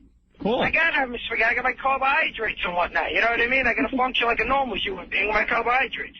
Not a problem. All right, I eat man. my spaghetti. So, Rachel, you got any brothers and sisters? Yeah, I do. How many? 2. That's it? Yeah. Wow. I come from a very upstanding family. Oh, I thought maybe your father just left after 2. Well, I don't, I'm with my stepfather now, but... See? They're dead, huh? Parents died in a car crash. What? No, nothing. Father cut out? Yeah. Yeah. For another girl? I honestly don't know. I haven't talked to him in a while. All right. Really? The Italian families don't have this problem. Yes, they do. Italian families stick together to the end, baby. It's just fat grandmother sitting around a table eating macaroni and just talking about how you doing. Having screwed up families, you know what I mean? Italian families, they're strong, they do their thing. I mean, their wife would rather die before divorcing her husband, even if the guy treats her, not too good. You know what I'm saying? You don't have those problems with Italian families. The old school Italian families. We're not talking about the new school Italians. Whatever, when you get there, whatever, other breeds, half breeds, whatever, you get a full Italian, they do the right thing by the family. That's the important thing. People, instant feedback coming in about Rachel. They want to know if the Tooth Fairy and the Easter Bunny are there with you, the 20-year-old Puerto Rican virgin. I am a virgin. I'm not going to lie about it. Usually girls call your show saying, like, how they're lesbians. Oh, my God, look out behind you. It's Bigfoot. See, the thing is, I didn't really call it to defend my nationality, but then you made that comment about the Guidos when I was on hold, and I'm not going to lie to you. I got a little offended. Very good. Well, thank you, Julio. No problem. Don't forget, tune into the new season of Sopranos. Right. Yeah, you should do that. All right, Rachel. All right, bye. And I think that's like our Italian playbook when we watch that. It's like our game plan, Opie. Yeah, Sopranos Marathon on HBO. This is turning into a free-for-all today. It certainly is. Jay, what's your problem? My problem. Jay is Irish. Yes, Okay. I am Irish, and I am very tired of everybody saying that the Irish are all drunks. Okay? You have that Italian guy over there, all he does is drink his wine, and he doesn't do anything else. My parents are full-blown Irish, and, you know, they drank from time to time, but we're not all drunks. From time to time, 1 o'clock to 2 o'clock to 3 o'clock. It's not like that. No. Anywhere you go, you know, they hear your last name, and it's like, oh, you want a beer? You know, Jay, I got to say, we have a friend, Jay, up in Boston. We do that to him every time we see him. And he's Irish. Yeah. Does he take the beer every time? Hell yeah. Yeah. And he's usually drunk, so. Yeah, well, I know one thing, and that's Irish guys can kick almost anybody's ass. Yeah, and it's usually their own brothers, though. You guys are always beating the crap out of each other. But don't try to get in the middle of two Irish brothers fighting, because then they'll both turn on you and start beating the crap out of you. Right. Well, that's, no comment on that. And it's usually in a bar, drinking. Yeah, well, I have another thing to say. The Irish curse, that is complete bull. You're hung like a what? Oh, you got like a good 2-3 inches, right? No, I'd say double that, triple that, maybe. Double, triple. It's duct tape to my leg. Yeah, sure. All right, hold on. There's another Irish guy on the line. Tim? Guys, what's up? All right, you're on with Jay, another Irish guy. What's up, Tim? How you doing, Anthony? No, sorry. Listen, I kind of agree with you, but I don't agree with you. My family, my uncles, they all died. They're all dead, and the only reason they're dead is because they drank. All right? My father was a problematic drinker. I can't talk. Look, he sounds drunk. I got it from you, Anthony. And, you know, stop denying it. You know, it's in the family, it's in the blood, it's hereditary. All right? Well, all my brothers drink. I drink on occasion. I don't drink to excess, but... It's true. It's there. It's there, but, you know, it's like anywhere you go. It's like as soon as they find out you're Irish, it's like they either accuse you of being drunk there, or they think as soon as you leave, you're going to go get hammered. So what? Well, when you're Italian, people are like, oh, you're in the mob? You're Italian. You're going to go window shop in the Irish garbage, you know, with the clear bags. You know, you're going to go tit for tat now. You know that's a Puerto Rican. Or even like Anthony, I think you said it one time before. You're Irish when you hang out with, you check your car for bombs. Yeah. You know, hey. I always do that. I make him go out and start the car. There you go. Go ahead, you start it. Oh, you got me. Would you rather be, you know, related to terrorists or drunks? Unfortunately, I have them both in my family, so you can't do anything about it. Oh, jeez. All right, guys. Thank you. Guys. Yeah, thanks, guys. All right, man. He's an IRA, I guess. IRA drunk. Matt. Am I on the air now? You're a Jewish guy that's pissed off at the Puerto Ricans. Why? Yeah, I mean, that's total bull. Like, I drop a penny, I don't go, oh my god, I dropped a penny, I better pick it up. I mean, I drop a penny, it's a freaking penny. That's all. But if it was a quarter, that's another story, right? A quarter, I mean, I'm 13, I only get an allowance. So a quarter, yeah. A quarter is a bit more. A penny, though, I say, screw that. And that's basically all I gotta say. All right, very good. Thank you. All right, thanks. Bye.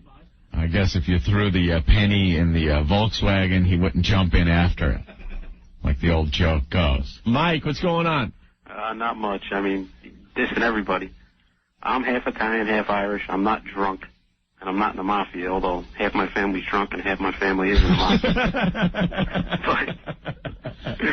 But I got a problem with the Arabs at you know, the gas stations. I don't know if you got this problem in New York, but why do they always have to call you boss man?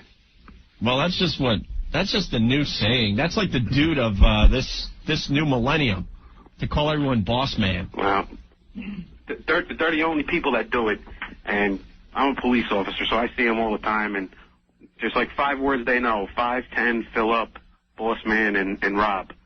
Rob. I kid you not. Credit.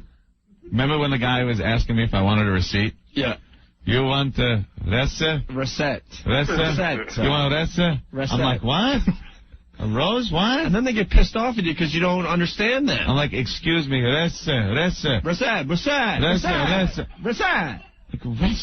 Opie, what's he saying? Wrestle? I want to wrestle? Right. No, I need gas. Or when they just know the word yes, because I remember one time we had a gas station get robbed, and get there and, you know, Haku's like, you know, we're like, yeah, what happened? You get robbed? Yes. Was it a black guy? Yes. You have a gun? Yes. And it's like, all right. And believe it or not, there were some Puerto Rican guys there, and they started messing with the guy. And they're like, are you gay? And he's just going on. He's like, yes. They just kept going and going.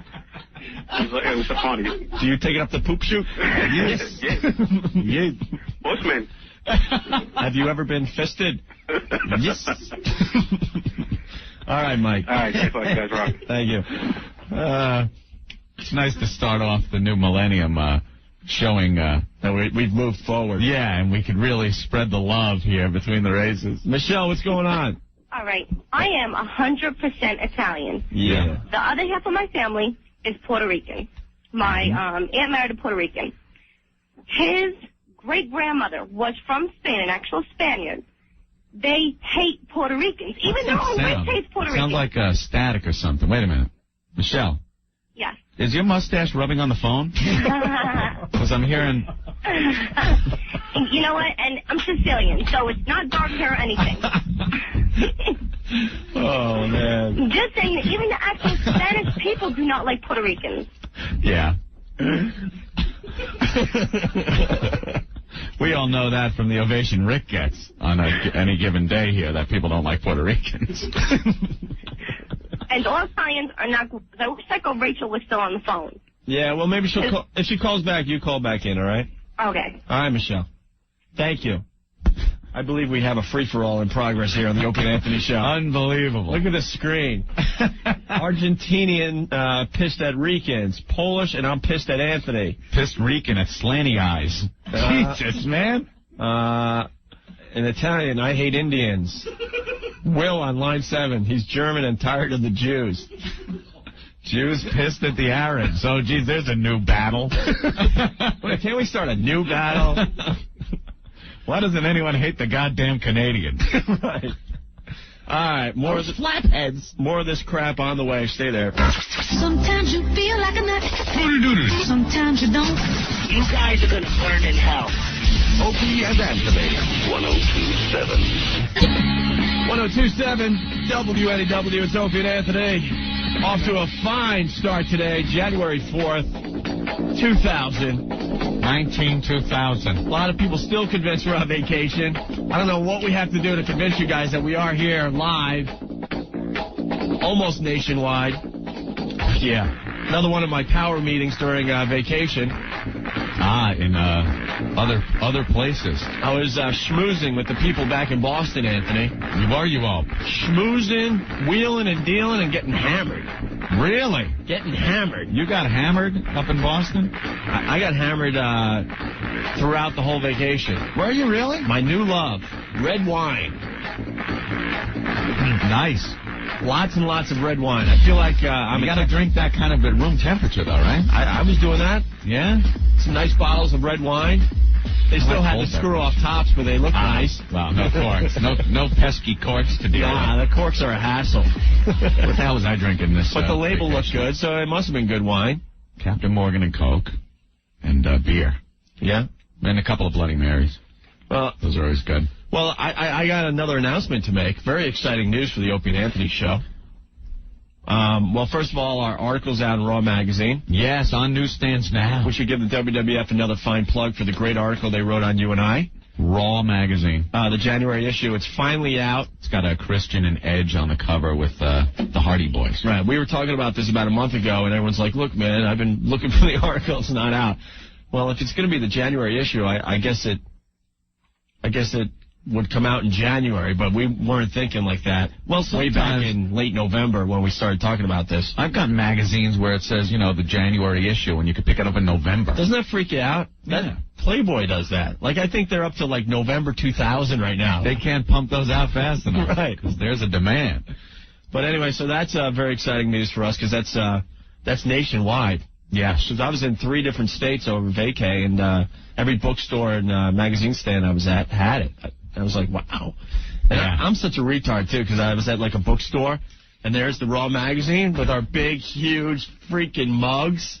Yeah. Can you take a bigger picture of us guys at WWF? I know, both pages. So I open it up to that, and I just lift it up for the whole store to see, like they care. Look, it's me. Look, see, that's me. I'm in the magazine. Can I have it for free? Because, see, that's me. You can't even buy or have your own image given to you. No, you must buy it. No, so we're excited about that. I think it's the best article ever written on us. Very good. Most people that decide to do an interview with us like to trash us. They make believe when they're here. They ask all the fluffy questions and stuff. I'm like, hey, man, it looks like it went really well. Like, that's going to be a good article. And then it comes out, and it's just a piece of crap. They trash us. They don't understand us or our show or our listeners. They're just shock jocks. Right. Please. But not in Raw Magazine. Did a fine job.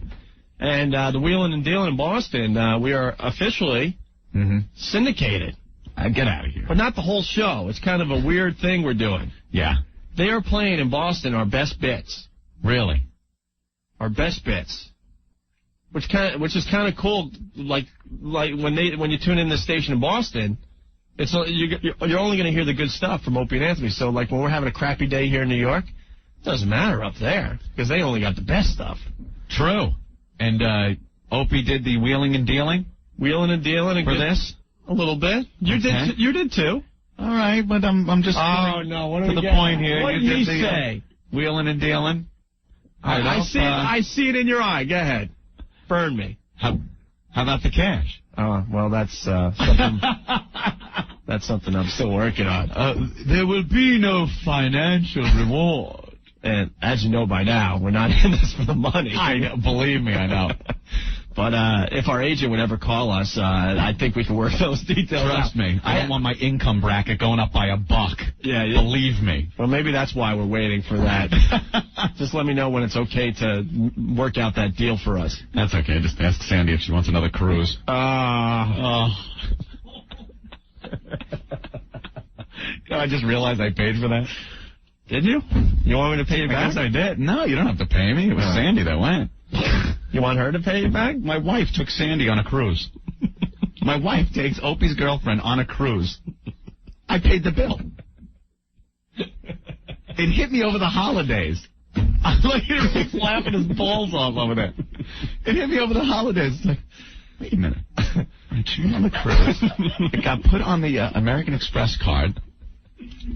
Even if Sandy paid her back, right? I didn't see it. I didn't see a dime of that. Well, I remember writing out the check for Sandy to give to her. No, I know that didn't have any of that. Are you sure? So it's like, sorry I didn't get you anything for Christmas, but I got your chick a cruise down to the Caribbean. Too bad that's not the only thing you've paid for recently. Yeah, well, tell me about it. If there was only a cruise, I think you'd be real happy right now. Pay through the nose. Anyway, so what was the point? Oh, we're up in Boston now, and they're playing our bits like all over the damn radio station up there. So yeah, very excited. So if you want to send an email to WBCN in Boston, thanking them for having the balls to get us back on in Boston, that would be really cool. The cool thing though is a lot of you guys have been big parts of our bits. So now some of you guys are being heard in Boston as well. It's not just Opie and Anthony. No, stuff we've done down here. Some of the stuff I've sent is some of the hilarious stuff you guys have come up with. So, and now it's up in Boston, right? Not WBCN, right? So the virus slowly spreading, slowly but surely. And they were our arch enemy years ago. Yeah. So it's kind of strange to be on that station. Honestly, it's a huge story up there. Yeah. Like they're sending down the articles every day, and it's just ugly. Mm-hmm. Because it was the station we used to just completely bash and trash on the air when we were up there. Yeah, picture, to put it in some perspective here, picture if we went over and started having tea and crumpets with Will Pendarvis. That will never happen. It was just as bizarre having it happen up in Boston. But after Nick. But after many meetings and many bottles of wine and dinners and schmoozing, we put our differences aside. Yes, we did. And we didn't do it for the cash. Because there is none. Because there is none. Because that's what they're saying up there, too. Yeah. That we're doing it for the cash. No, we're not. We're just doing it because we have a bunch of faithful listeners up there, too, that we want to than to, hear some of the stuff we're doing here in New York. How come everything we do, people say we do it for the cash, and we never see cash? I know. I don't understand I only know. It's like, oh, they got to be doing it for the money, man. They did this and that, and they got fired, or they said this. What money? What money? We're still waiting. I wish I'd see it. I mean, Ed's wearing a brand new shirt, but hey, that's the first new shirt I've seen you wear in 5 years. Christmas present. What do you think? I buy shirts? Oh, very good. We're kind of impressed. We were all whispering. Gap, were you? All whispering behind your back a little bit, going, wow, look at Ant styling with a brand new shirt finally. Finally. Jesus Christ. You know something? You said that about the nice new shirt I was wearing last week or something. So how many you got now? 2? Yeah, I'm up to 2 nice new shirts. And you still have, like, the Jack Daniels T-shirts? No, you know something? I really don't. No? No, those didn't make the crossover. I can only leave the house with so much in my trunk. Oh, my God. After you broke it. Yeah, what? You know how it is. What, huh? No, just, I got a couple of nice shirts. By the way, I need my crowbar back. Good luck. I left it. Couldn't carry my computers and the clothes in the same arm. I had to make 2 trips. Fully expect the cows to put a gun to my head.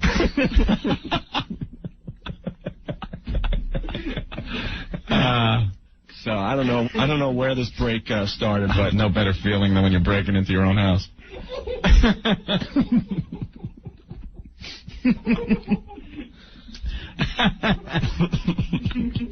Wow, it's getting a little warm in here.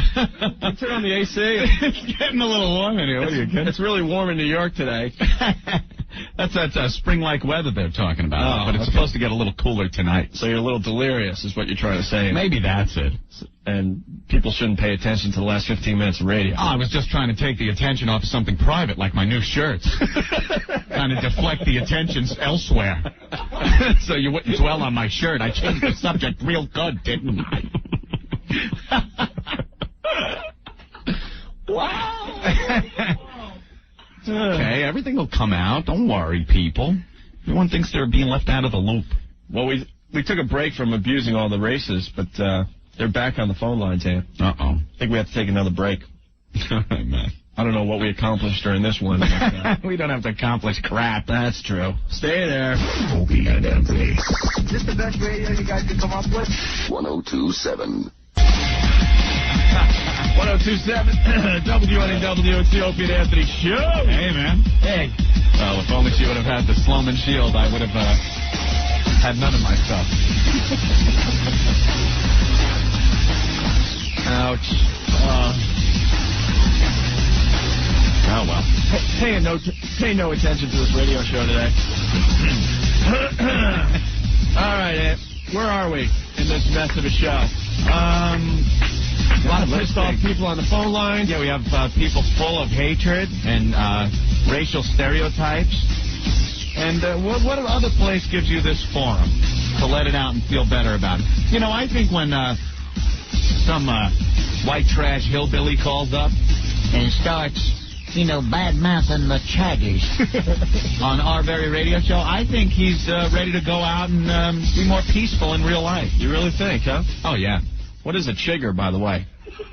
It's you ever see a bug? Yeah. It's like a bug, like a chinch bug. Okay. Or a chagger.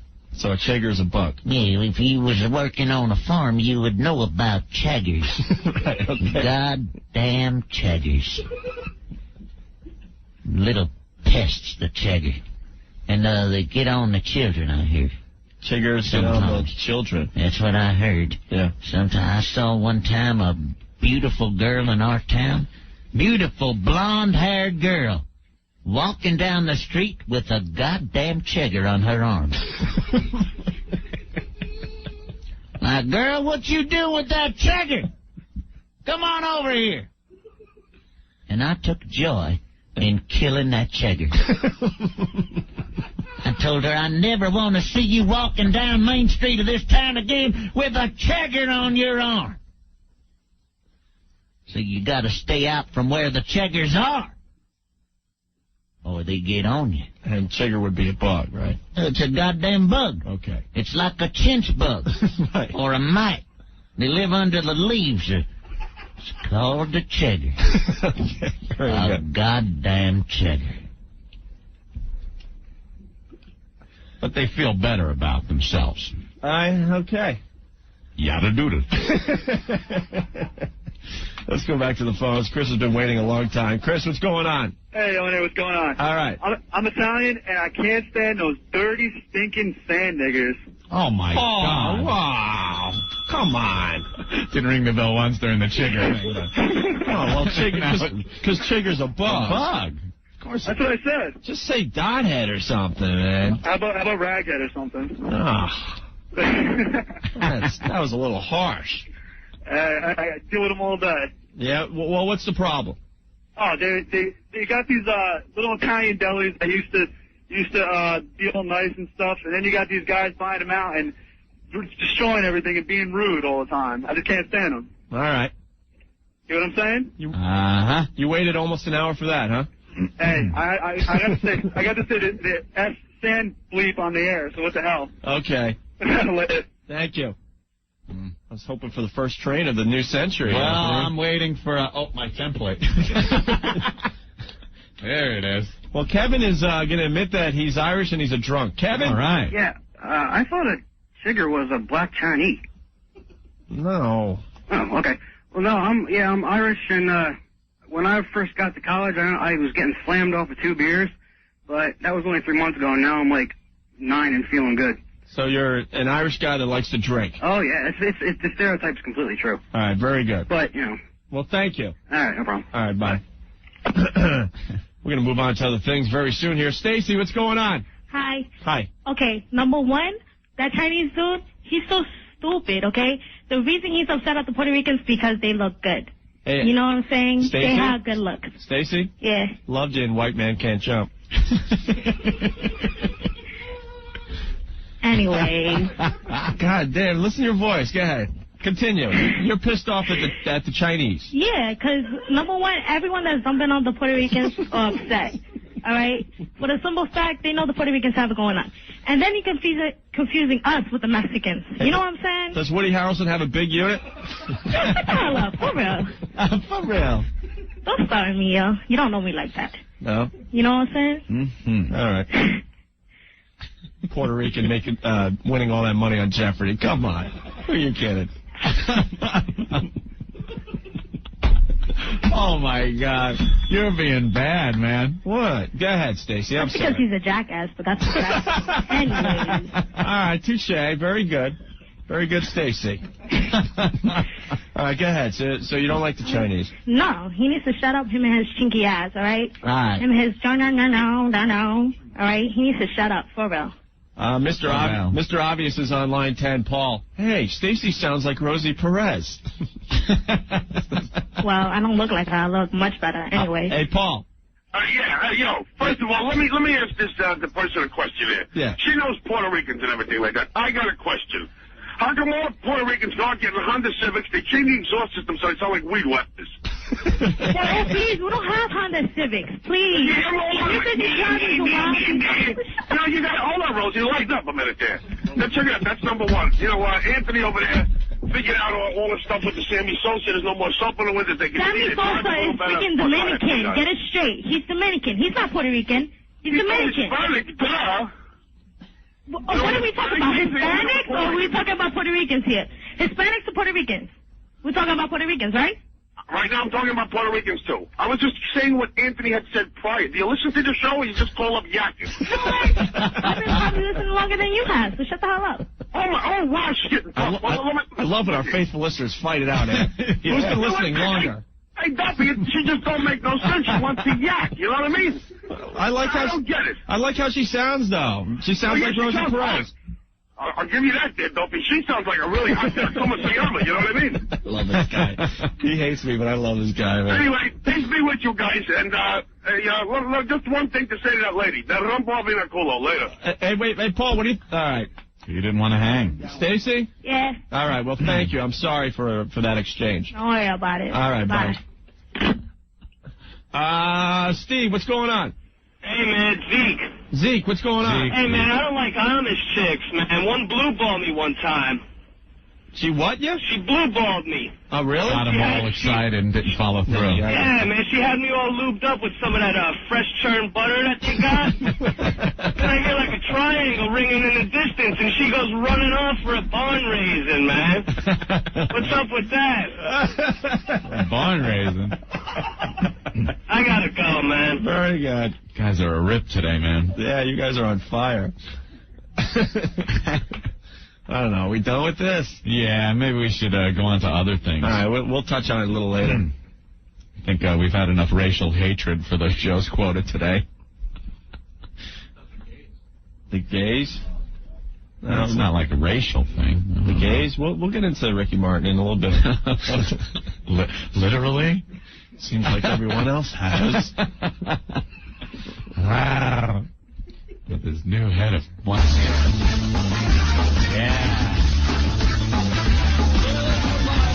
Yeah, flaming homo, hair of shocking white. It was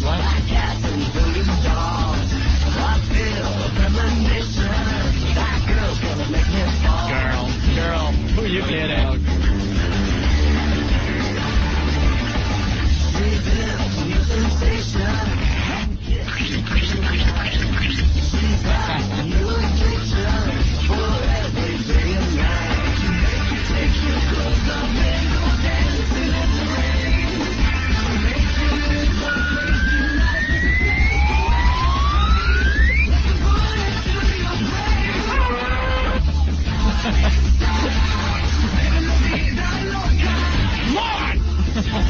Hey, Ricky, why are you pulling your pants down in front of Spaz? Yeah.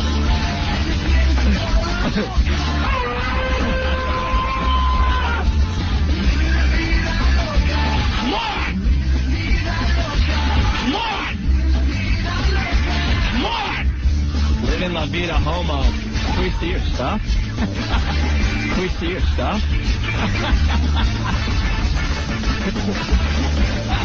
Welcome to New York City.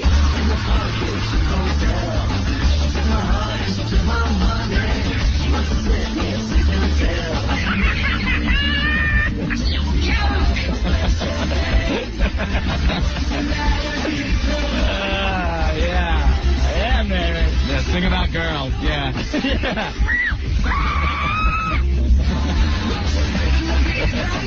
Pull your pants down. Pull your pants down.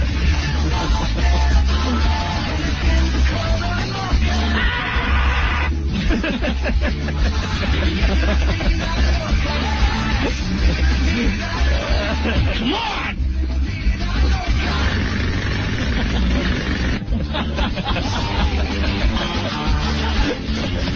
Use it or lose it. It's gonna make you puke.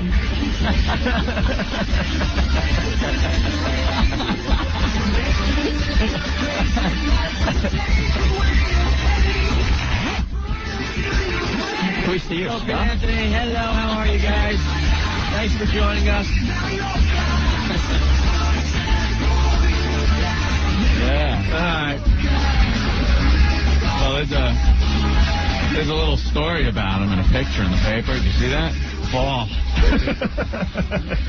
There it is. I got some problems with the story. Wow. Do you? Yeah, I was reading it. I'm thinking, oh, red flag. Well, there's a few red flags here. Now, before we start this, we have no idea whether or not Ricky Martin pounds nails. I have no idea about his sexual persuasion, but we can speculate whatever we please. We have no clue he's like a robin and likes to pull worms out of a ground. No idea. No. So let's say that right off to the top here. Sure. Well, it seems Ricky Martin spent New Year's Day in Miami Beach. You know. Okay, that's the first red flag.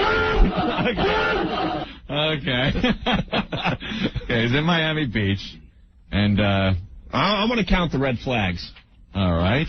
Miami Beach, New Year's Eve, 1. Looking like Goldilocks. Hey. He bleached his hair. Bleached his hair. It's white.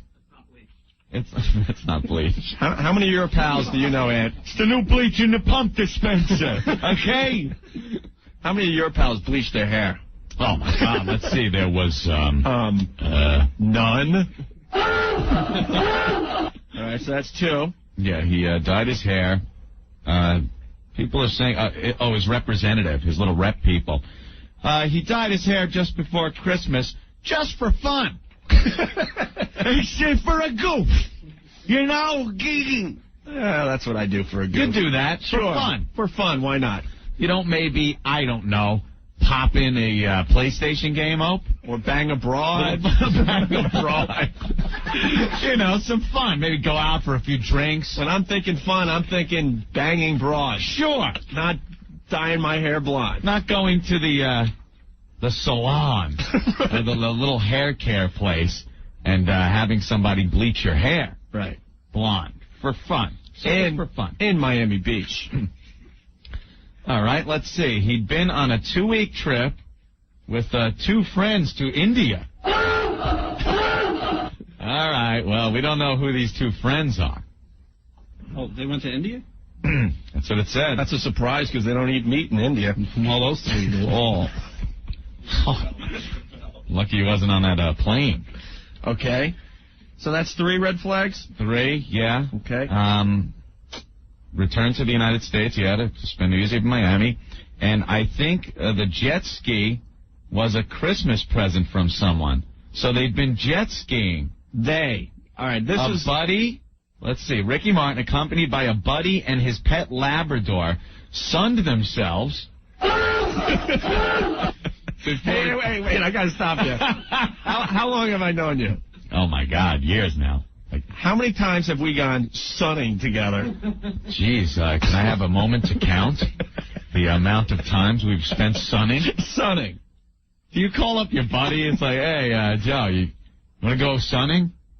Want to do some sunning? Sunning. No, we have never sunned. I think we got drunk together on a beach in Turks and Caicos, but there was no sunning. There's and there no were other sunning. People, right, it was not. Okay. All right. That's they 4 red flags. Sunning themselves before, and listen closely to the way this is phrased, before jumping on a jet ski to tool around the bay. Okay, listen, that's 5 red flags. Now, Ant? Yes. Once again, I have to ask you. Yeah. We've known each other a long time. Uh-huh. You love jet skiing. Opie, I owned my own Sea-Doo watercraft, personal watercraft. The 2-seat version, you know? This, sure.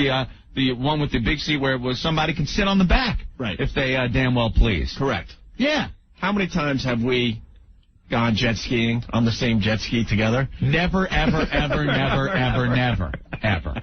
Ever. Never, ever. Never. Ever, never. Ever, never. First of all, what are you gonna hold on to? Like the whole gag when you get a girl on the back is there's a handle up front. Right. You know? Hold on tight. I'm gonna jump some waves over here. You better hold on. Sure. I'm gonna try to blow your bikini top off when I go through this boat wake. You know? Little tricks I just couldn't imagine playing on the Opster, hanging on the back of the jet ski. You know what I mean? It just wasn't gonna happen. Sharing a jet ski. A jet ski with his buddy. And from the looks, I don't know. They could not have found a more gay picture of this man to put in the Daily News. Know what's funny about that whole picture, too? Let me take a look. They're having, like, some kind of little fight, too. It's like a little moment or something, because he seems a little miffed. Yeah, like Ricky with his, like, cute little blonde hair. I want to ride the jet ski next, and you sit in the back. He's pouting, and his friend is kind of, like, behind him, kind of, like, talking to him. Trying to smooth things over. And when I'm bummed about the radio show, will we ever find a picture of us like that in the paper? I don't think that you could ever find a moment like that with us. Never. You're bummed about the show. I'm like, well, I'll go down and get some beer. The problem solved. We feel much better about things. Sure. No. Ricky's all pouty. I want to drive. You're always driving. Yeah. Woo!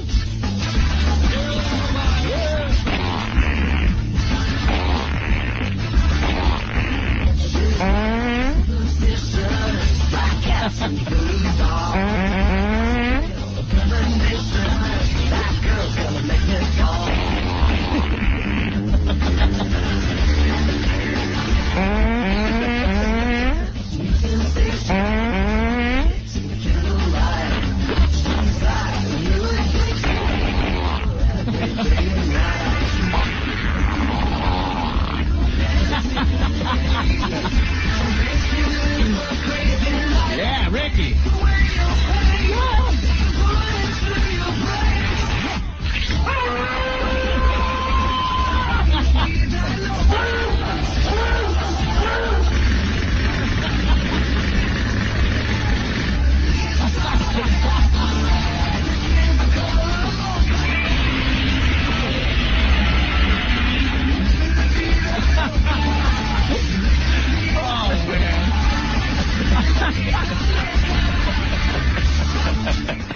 Oh, my God. That's funny. Now the abuse is coming in. Scott, what's going on? Hey, what's happening? All right. I'm thinking Sandy's loving you now because you must look exactly like Ricky Martin now. Well, if you remember the time Jon Stewart came in, there was a whole controversy how Sandy wanted you to get a Ricky Martin hairdo. Right. I guess he heard it. And Exactly. You're not going to get his hairdo. You're going to have to make her look more like Drew Barrymore. Well, you can't tell what his hairstyle is like in this because it's been puffed back from the jet ski. From the jizz. Well, no. So actually, what are we saying about Opie now if he has that bleach blonde hair? Well, just He doesn't saying. have bleach blonde hair. Elf doesn't have bleach blonde hair. And I didn't have a choice. This is what I was born with. When you start dyeing your hair, bleach blonde. It's for fun. Well, I saw you in the Raw magazine. I figured with a little bleach, you could be a baloney smuggler like Ricky. Give me a break. I don't share jet skis. I'm just busting you. All right, Scott. You guys are great. Bye. On the same page, too. What the hell happened to Gwen Stefani? Oof. Weren't you supposed to get braces when you were 12, not 30? But she just doesn't look good in this picture. With the braces. How's she going to sing and look all hot and stuff with a mouthful of tin? Gavin Rossdale's just like, I'll remember. Hey, Don. Yeah. You're a gay guy? Yeah. All right, what's the problem? I'm wondering why you guys are so homophobic. What does it matter if Ricky Martin's gay or... I'll tell you why it matters. Why isn't he singing songs about guys? Yeah. Because then his career would be over. What? We can't talk about it, but him being silent is fine? He's goofy. I'm offended he's singing about banging chicks. It's because he has to. No, I have a career. I don't care that he's gay, but what I care about... You're ranking on him because he's gay, if you think he's gay. I'm more ranking on him that he's, and we don't know for sure, but I'm ranking on the fact that he's singing about girls, and it seems like he doesn't really know much about women. Yeah. Okay, and I have a problem with that, yes. Who's going to buy his records if they know he's singing to guys? Oh, all you gay guys will be so happy that he came out of the closet if he is gay. Well, I haven't even bought his record. I don't like his music. He's a nice-looking guy. You have to at least... Don, honestly, if he is gay, I feel sorry for him, I mean, could you see Aunt and I, we want to make it so bad that we're going to sing, if it was popular to sing about guys, all of a sudden we put a record out singing about guys because that's the only way we could, make it? Screw that. Well, I understand, but I like you guys. I listen to you guys every day driving home. Living La Vida Homo. That's what the song should have been called. Yeah. You guys are equal opportunity offenders, but it just seems like you're ranking on the poor guy. He's in a tough situation. He's probably got managers and PR people telling him, I'm laughing. I'm laughing. He's got the worst of both worlds is what he's got. He's probably so happy. You put the camera in front of this guy's face, he flashes that big smile. He's talking about how great everything is, how wonderful, and he's probably miserable. Because he can't get the hot beef injection in public because he's got to make it like he likes chicks.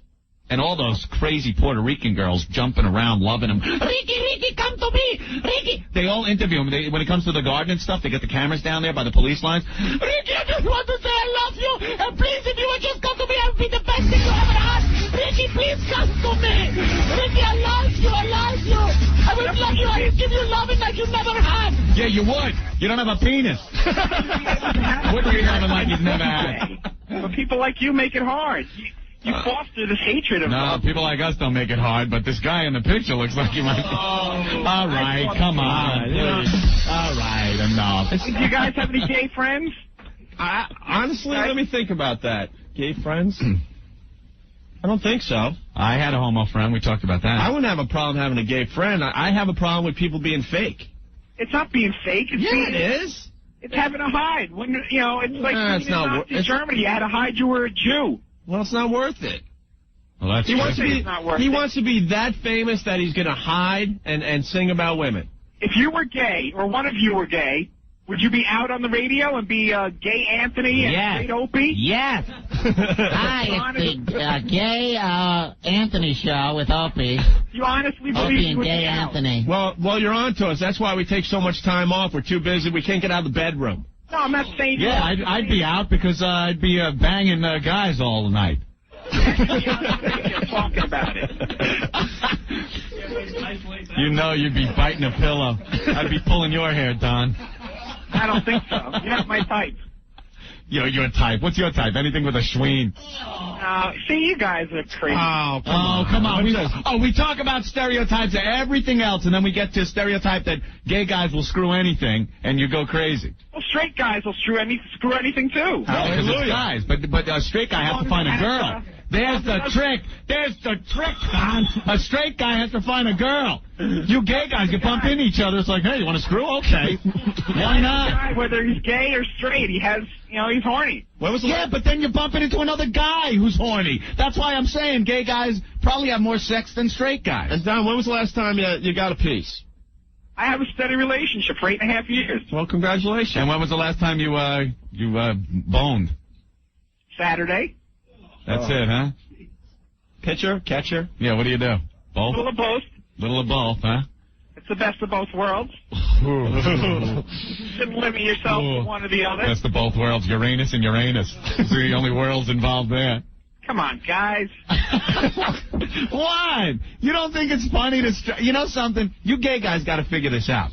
Figure what out? Just because we think it's funny and stuff doesn't mean we hate you and we're on the road to bashing and stuff like that. But you got to admit, to a straight guy, gay sex is the funniest damn thing ever.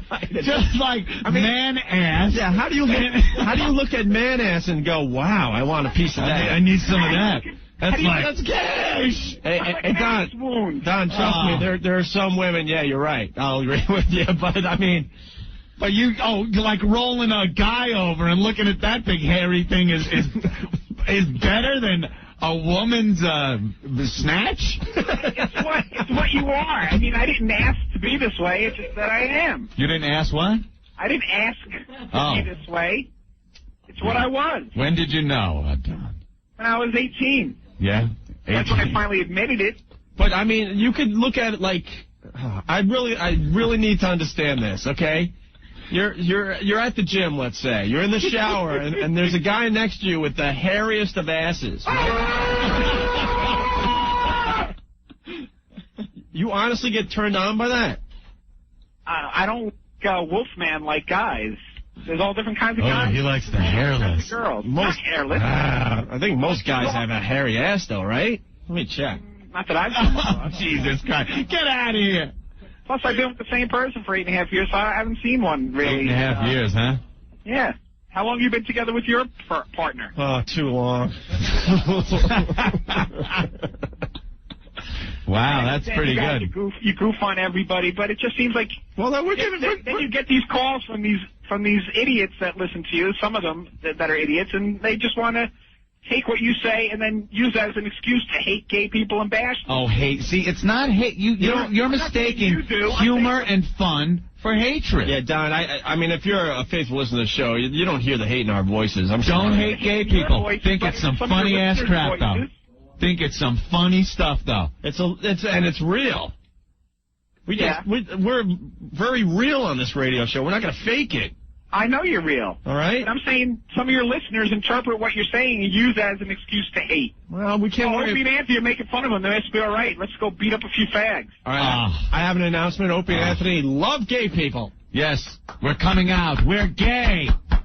Gay and loving it, Don. You guys are funny. I like you guys. I listen to you every day, but... We're here. We're queer. We're fabulous. Get used to us. We're here. We're queer. We're fabulous. Get used to us. We're here. We're queer. We're fabulous. Get used to us. We're here. We're queer. We're fabulous. Get used to us. Welcome both of you to the gay community. Thank you. With open legs. We welcome you. Thank you, Don. All right, guys. Here's the traditional gay greeting. Hey, Don? Yeah. Hello. It wouldn't be our show if we didn't, like, put you on the phone with... On the rotisserie of like... No. If we didn't put you on the phone with another guy, okay? I already have somebody. No, this guy wants to talk to you, and it wouldn't be our show if we didn't allow this to happen. Yes. So I apologize before I put Carl on with you. All right. Carl? Hello, Carl. Yeah, that's me. Hey. Yeah, I have a question for the colon cowboy. Yeah, what are you so proud of, Sphincter boy? What, that you have sex with some guy? What are you so proud of? All right. I'm sure we won't even hear a piece of that one. All right. First of all, I'm sure they dumped out of that. Yeah. Don? Yeah. I apologize for Carl. I thought he was going to have a little more fun than that. Yeah, he was very intelligent. Yeah, I'm sorry. Well, that happened.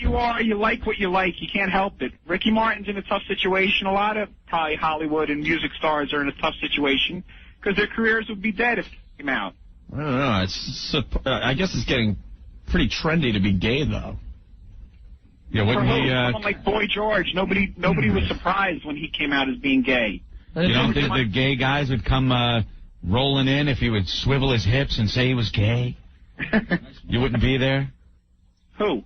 You. Ricky? With Ricky? Yeah. Supporting his gayness? I'd support him, but I don't buy his records because I don't like his music anyway. I'm not going to just like him because he's gay. Tommy from Staten Island says gay guys don't have hairy asses because the friction of the other fag's stomach rubbing on it makes it disappear. Is that true, Don? That could be true. Some guys shave their asses. Go shave your ass. All right. Well, thank you, Don. All right, guys. Thank you for having a sense of humor. All right, you guys suck. All right, but no, you suck. Thank you very much. Thank you for the setup. I needed one today. All right. Whoa. Oh, man. Well, he's, Hey, where's the Jay Mohr sex call? He made a point. If it's real easy, we'll go on a break with it. Right there? All right. We have to play this again. I know we've played it a million times, but our buddy Jay Mohr having gay phone sex, and we'll be back with more of the Opie and Anthony Show in just a bit. All right, it's FM Talk at 102.7. Talk you can't ignore. It's Opie and Anthony, and in the studio with us today, Jay Mohr. Hey, Marco. Yeah. You're a gay guy? Yeah. And you're in love with Jay? Oh, I love Jay so much. Get down here right now. I would watch your show Action. I would watch your show Action and pleasure myself 2 and 3 times. I think that is fantastic. I am all for self-gratification. You are so gorgeous. Thank you, sir. Hey, Marco, these guys are blushing. I love you so much. I'm getting aroused talking to you, Marco. I saw you on the cover of Genre. That's right. That's a gay magazine. Sal Wolf and I were on the cover of You Genre. are so beautiful. Do me a favor, Marco. I'm going to do phone sex for you right now. Come on. Take it out, Marco. I'm at work right now. I don't care if you're at work. Do you want it or not? Oh, baby, I want it so bad. Marco, do you know how ripped my stomach is right now? Oh, baby. So hot. Marco. This is a wet dream, baby, for me. Oh, Where do you work, Marco? On Long Island. All right. You got to figure out a way to start. Do you work at a desk? No, I work in a factory. In fact, well, you got to find. You got to get that phone someplace where you can touch it, man. Well, I'm behind a desk right now. Take out the hog, Marco. Because what I'm going to do to you is going to rock your world. Oh, baby.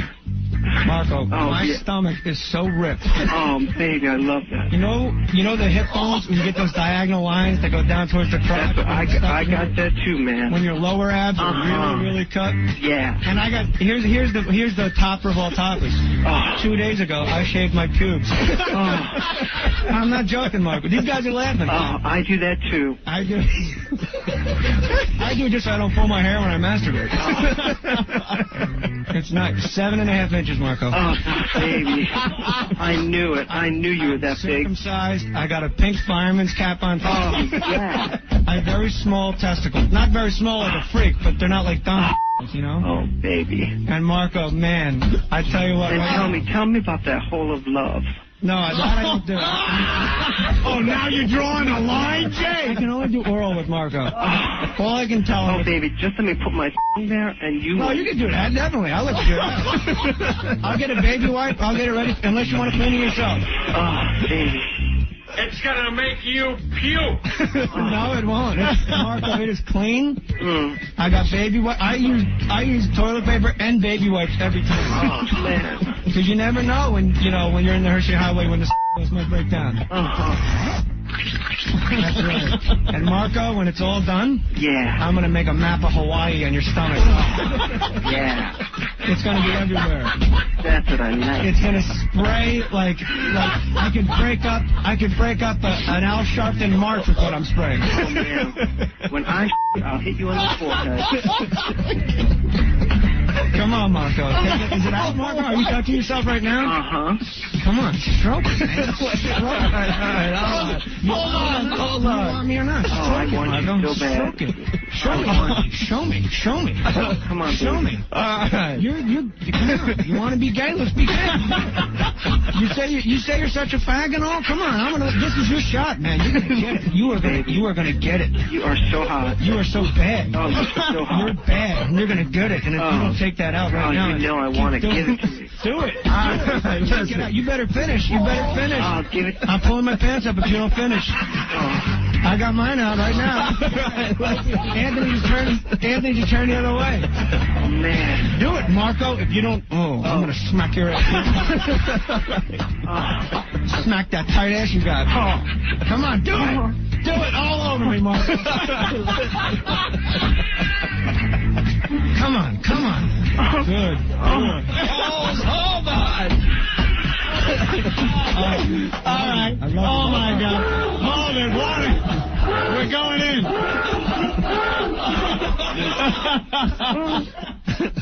Oh, my God. Come back soon, Marco. Oh, my God. I never dumped out so much in my life on a radio show. Bring in the lesbians. Opie, you're kind of cute, too. All right, bye, Marco. Whore. You whore. All right, we had to hang up on Marco. He better have been doing it. If I find out he was faking, I'm going to my factory with all my gay friends and we're going to kill him. The music was the best part. I actually got an erection just from the music. Opie and Anthony, 102.7 Talk Radio. Forget it. Why listen to music? You own the album. What are you going to listen to? Rock and roll. You own that record. Put it on 102.7. It's a riot, baby. It's a riot. Opie, Anthony, 102.7. This is a song that I wrote actually a couple days ago after, excuse me, a friend of mine, my best friend, we went out to a bar and we got really hammered and we just had a really good time, and I realized why not write a song about the good times that you have with your pal when you're out drinking at night, you know what I mean? And so I wrote this for my best friend, my friend. This should be cute. I'm going to play that now. I hope he's listening. If you are, man, this one's for you.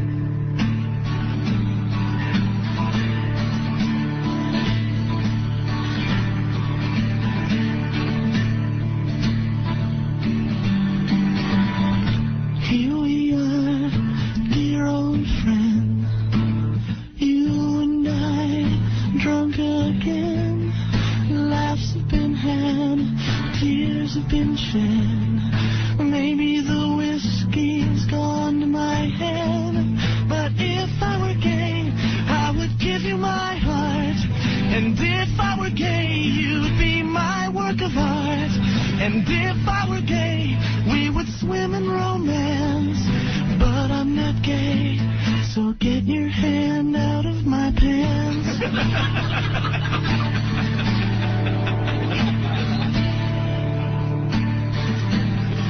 It's not that I don't care, I do.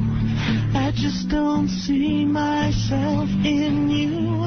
Another time, another scene, I'd be right behind you, if you know what I mean. 'Cause if I were gay, would give you my soul. And if I were gay, I would give you my whole being. And if I were gay, we would tear down the walls.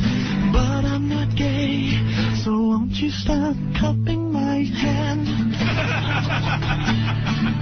It's radio, you know. We've never hugged, we've never kissed. I've never been intimate with your fist, but you have opened brand new doors. Get over here and drop your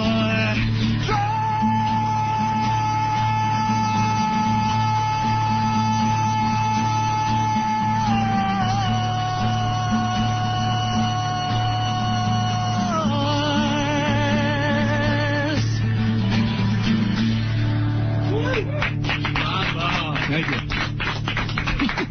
It's a little theme for a lot of your music. You know, I realized that, too. Yeah. So you got Maybe some issues. Yeah. A few there. Okay. Deal with those, I guess. You're secure in your manhood. I guess that's fine. And I am. Dudes with tudes.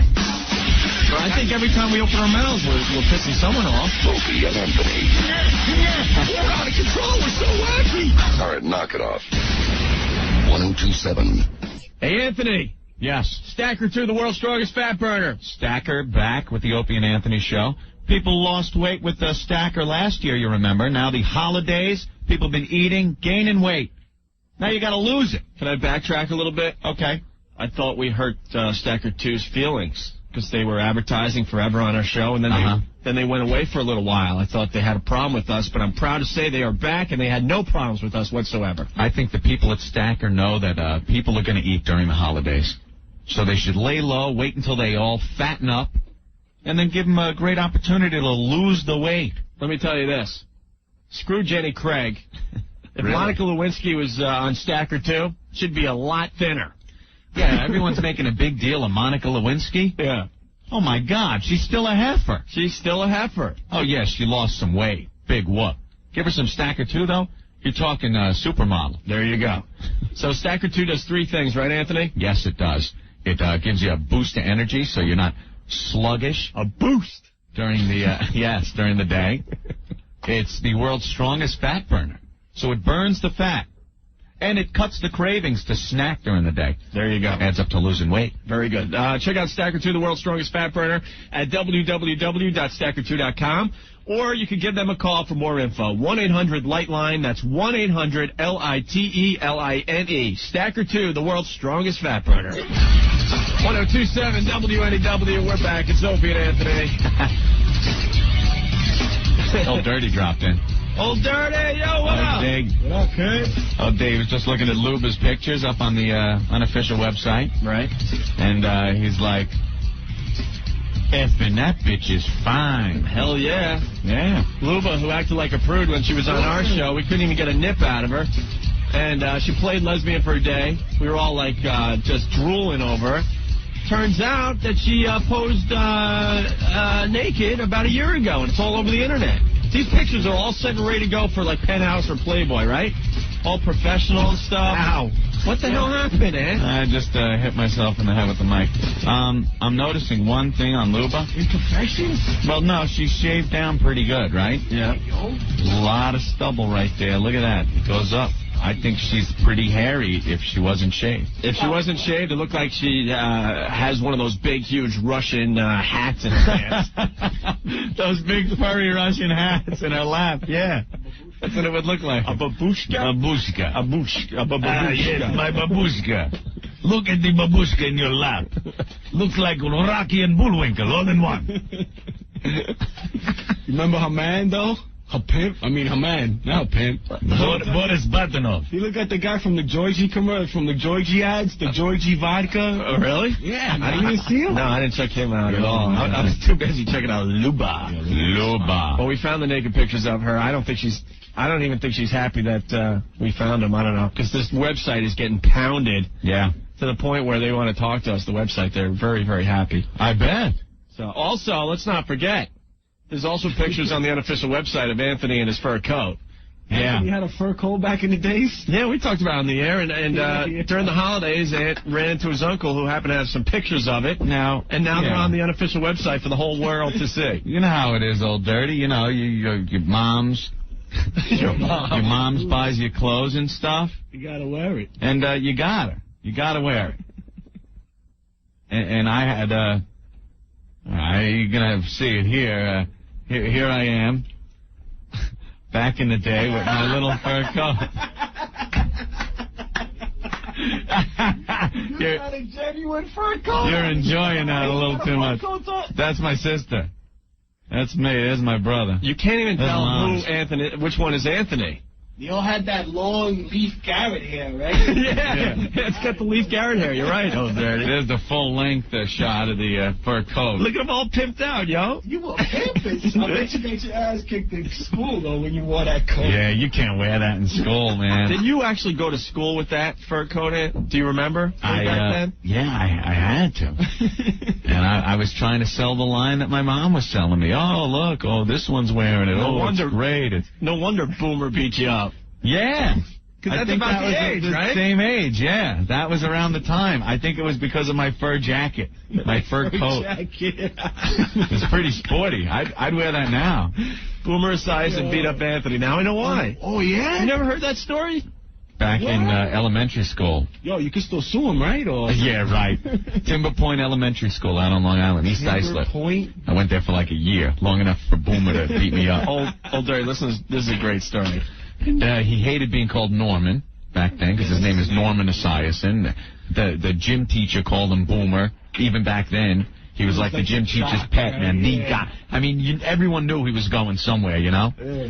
But he was the most obnoxious bastard on the face of the earth. He'd go around and fart in everyone's face. Like you'd be eating at the cafeteria, and he'd come up and go, hey, like he'd be standing next to you and turn his ass around, and then he'd go, hey! And you turn your face, and the second you turned it, he'd go, right in your face. Boy, like a jock, right? Yeah, what could you do, though? Or he'd come up and just smack you on top of the head. Wham, you fur coat wearing fag, something like that. And you were. So, he hated being called Norman, so I waited. So I was, like, turning the corner in one of the hallways, and I went, hey, Norman. Why? It's like, goof on him a little bit. And turn around, and one of his buddies was standing there looking at me.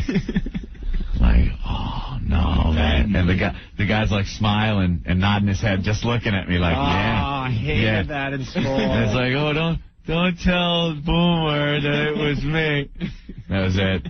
After school, it's like, I want to see you, man, outside. And I'll beat your ass and we'll kick your ass. So I kept my coat on. I'm not sure if it was the fur coat or not. Because I wanted it as padding. I wanted to be like a caveman in my fur coat. So, square off, get ready to do some brawling, little kids around, punch him square in the forehead. He was big like that, though? Yeah. So I'm like trying to get the first punch in. Wham, jump up, punch him in the forehead, square in the forehead. The doctor later told me I broke the ulna and radius, the two bones in your forearm, just from hitting him in the head. And so there I am now. I have the handicap of being a little pipsqueak. I mean, look at me in this picture. I look like a little chick. And there's Boomer, the big jock guy. And let's give Anthony a broken arm too to finish out the fight with. And there went Anthony's athletic career. Oh, that was it. I was ready for a big career on the pros before Boomer broke my arm. So yeah, just kind of. Actually, you couldn't work the bong anymore. I wasn't smoking back then. Come on. Yo, what happened to I was a good kid.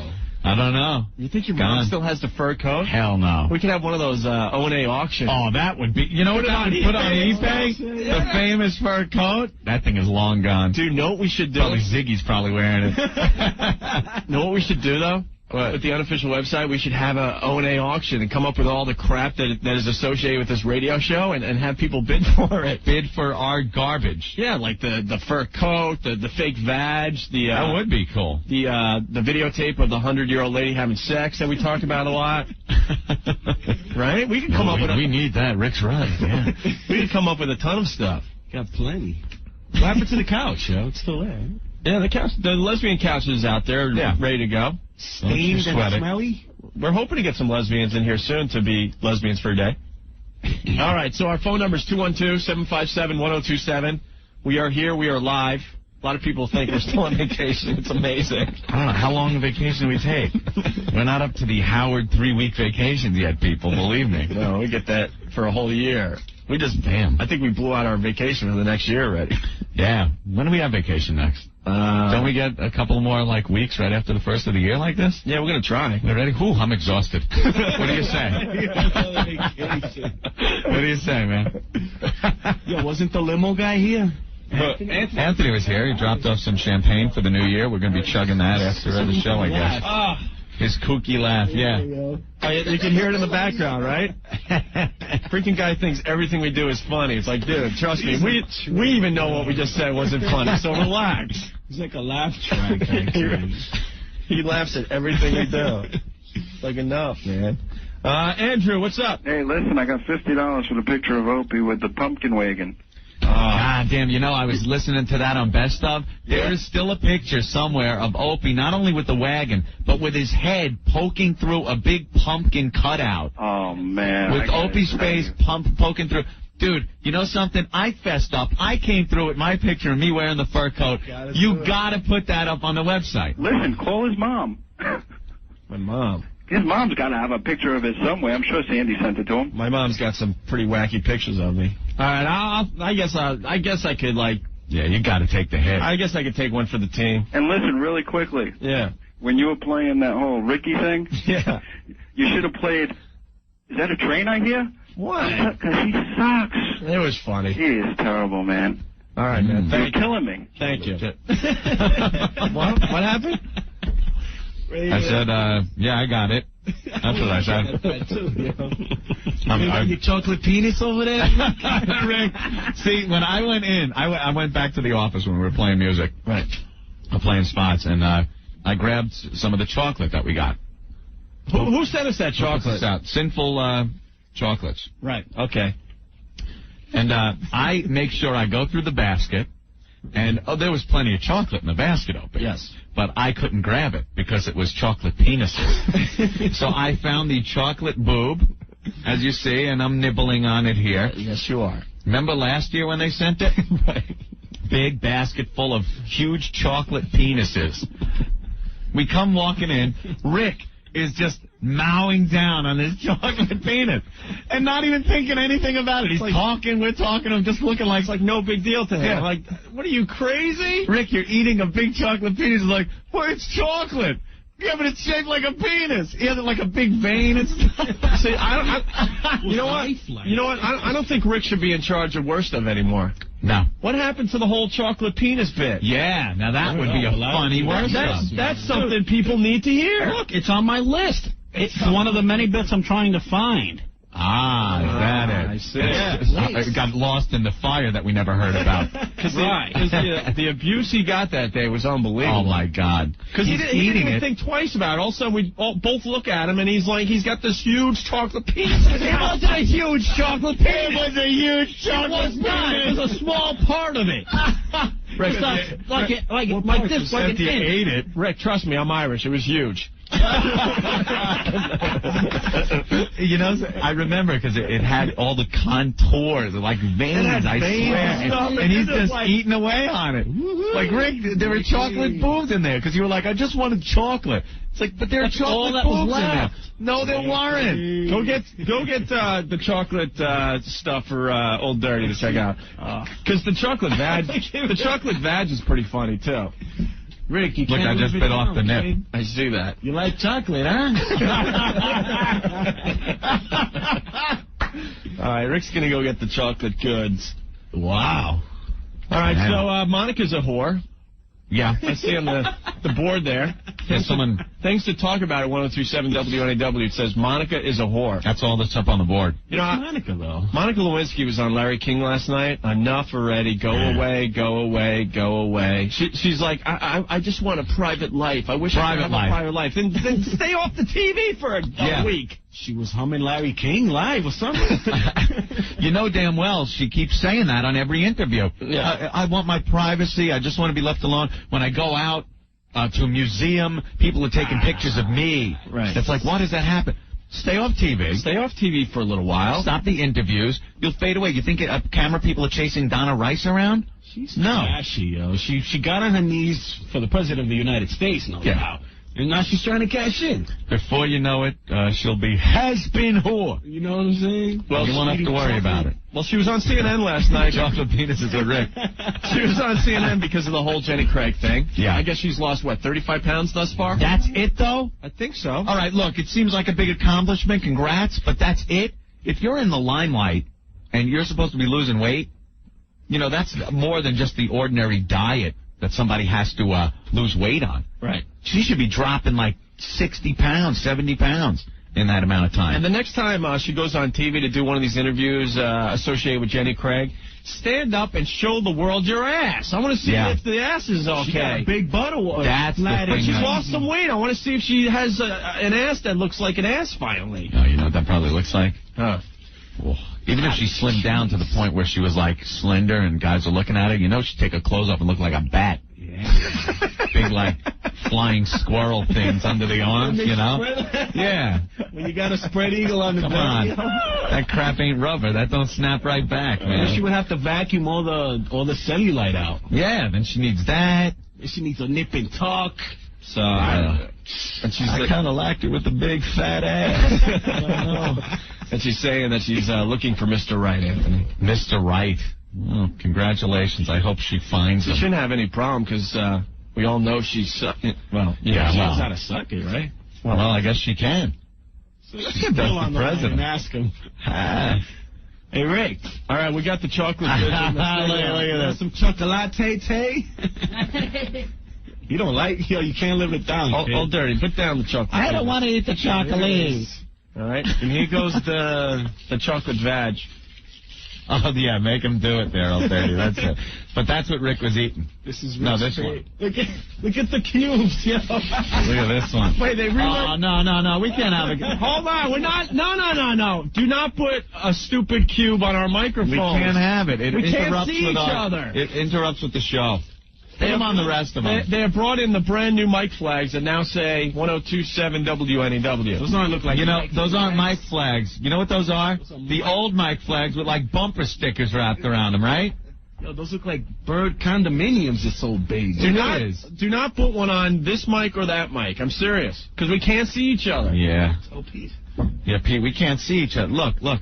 Hey, Ope, what's up, man? Right. How you doing? I'm looking at a big 10.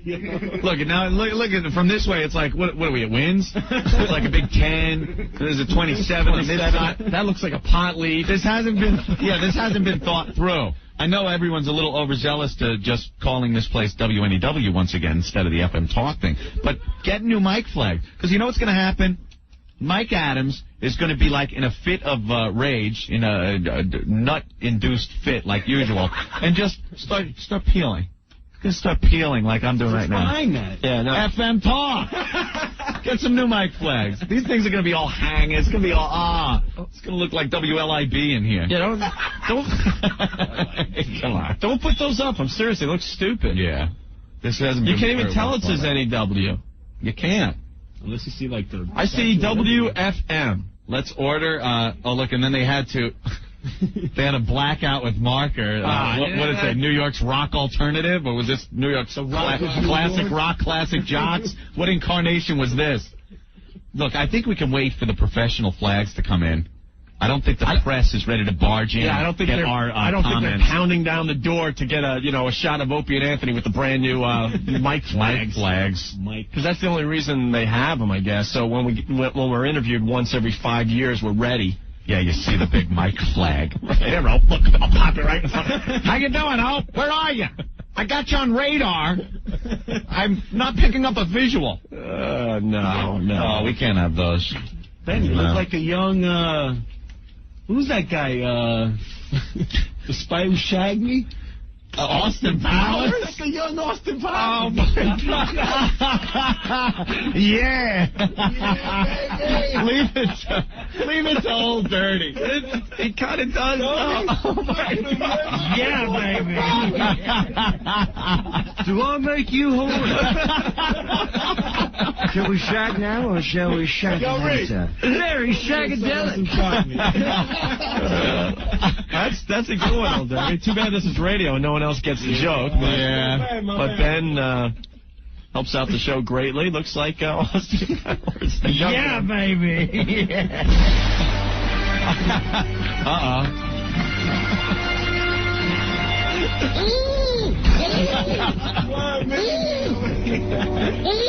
What are you going to do, Austin?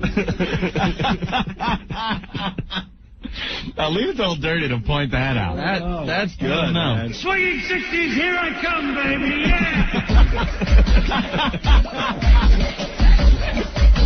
Do I make you horny?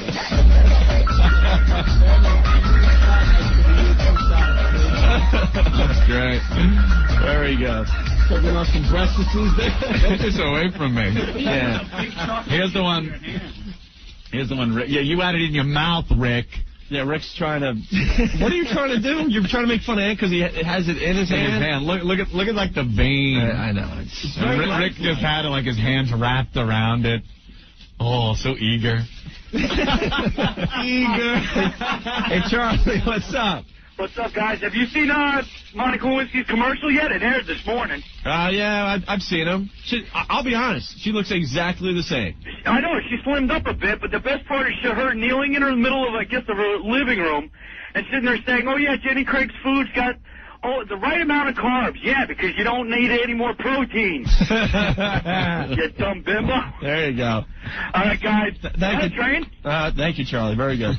You could perfect technique with this thing. I don't need to see your technique on the chocolate Old bags. Dirty is practicing a little cunnilingus on the chocolate. All right, anyway. You thought about it for a minute. Rick told him it was a chocolate guy's bunghole. Hey, Old Dirty, when are you going to get a job, by the way? Yo, what up, man? I was thinking about that on New Year's. We're thinking about it as we sit here wondering why the hell you're in the studio. Okay, you're still unemployed, huh? Yeah, B. God damn. I think I flew to the Office of Court Administration. You know what I'm saying? You know, you're the most well-dressed unemployed guy I've ever seen in my life. His little Abercrombie and Finch Let me think. shirt on. Kid. You got out of jail, what, 4 months ago now? On October 13th. So November. Almost 3 months. Okay. Almost 3 months, no job, and your clothes are much better. Yeah. Thank you. Although we did used to come in wearing like a suit sometime. Yeah. That's when I was working over at the Office of Court Administration. Yeah. All right, we got a question about the Hummer Club. Oh, man, it is Tuesday. Angel, what's going on? Yeah. Hi. Hi. Who's this? Opie and Anthony. Oh, I'm on? Yeah. Oh, okay. Well, called you guys because I was a little bit concerned regarding the Humming Club. The Hummer Club? Yeah, the Humming Club. Let's explain the Hummer Club. A lot of new listeners now that it's a new millennium, Anthony. Yes. We encourage the ladies on Tuesdays to give their guys Hummers. Okay, well, yeah, I was inquiring about it because my husband last night, he asked me, when was the last time I had given him a BJ? And I told him, well, where is that coming from? And I thought that he should have came out and just told me out straight, like, I want to be part of the Hummer Club. Because he's saying it has to be very consistent. Is that right? Well, yeah, it could be. Yes, he's working it. Yeah, there's different levels of the Tuesday Night Hummer Club, so it would be good if you continued the Hummers every Tuesday, sure. So I figured I knew he wanted to be part of the Hummer Club, and I guess he wanted to be a caller that called in and said, oh, I'm getting a Hummer today or something. Well, are you going to make him a member or not? Well, that's why I wanted to know what were the rules and what were the... The rules are simple. Sometime on Tuesday, you give your guy a Hummer. He is part of the Tuesday Night Hummer Club, and he can brag to all his friends. That's what I wanted to know. Why specifically it has to be on Tuesday? Because Tuesday is like just a boring day. Oh, okay. Yeah, gives you something to look forward to. Just a boring non-day. Today's a good day for you to get on your knees. All right. That's what I needed to know. Thank you. All right, bye. There we go. Look, we just got a guy a Hummer. There you go. And with that, let's play the Hummer song, Anthony. Ah. Hummer Lovin'. This song was banned from our radio show. Yes. For many months. Mm-hmm. Many months. Is it clear with the legal department? Yeah, we got new guys taking over, and they got some kahunas, man. Yeah. They got some balls. That's good. The one new guy, he walks around with a wheelbarrow. And he was able to get this past our legal department. What? That rocks. Why couldn't they do it before? I don't know. Make sure those kahunas ain't dipped in chocolate. Hey, Rick. hey, come on, Rick will come a nibbling. So we got to thank the guys from Airsick Productions. Is this the first time we're finally playing the unedited version of Hummer Lovin'? Yep. Totally unedited. I'm feeling good. Unedited. Thank you to the new bosses. We still don't know who they are, but thank you. Scott Harmon, make them stop, please. I don't have to anymore, Scott. Hang up the phone. Oh, good. You got balls now, you prick. I'm learning the legal side. All right, so let's play it from Airsick Productions, and we'll be back, okay? Right.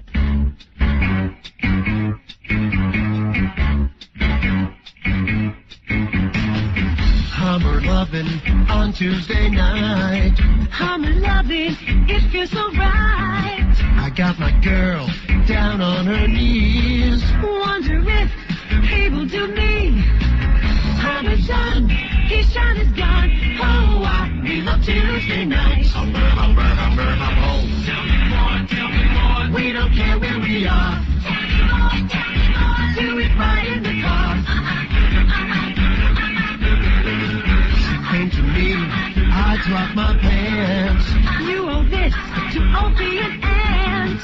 I'll call them up when you go down. Overhears a slurping sound. Hummer's done, get me some gum. Oh, we love Hummer night. I don't mean to offend. Tell me more, tell me more. Now can you do my friend?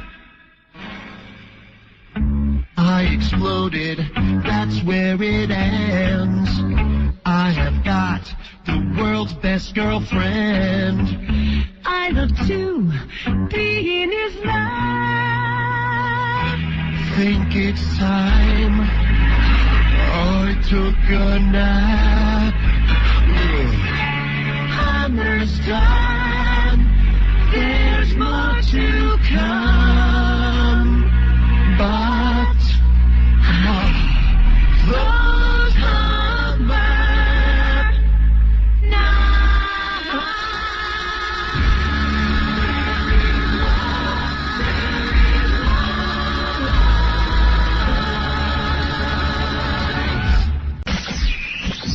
Opie and Anthony. Cunnilingus and psychiatry brought us to this. On FM Talk at 1027. The talk you can't ignore.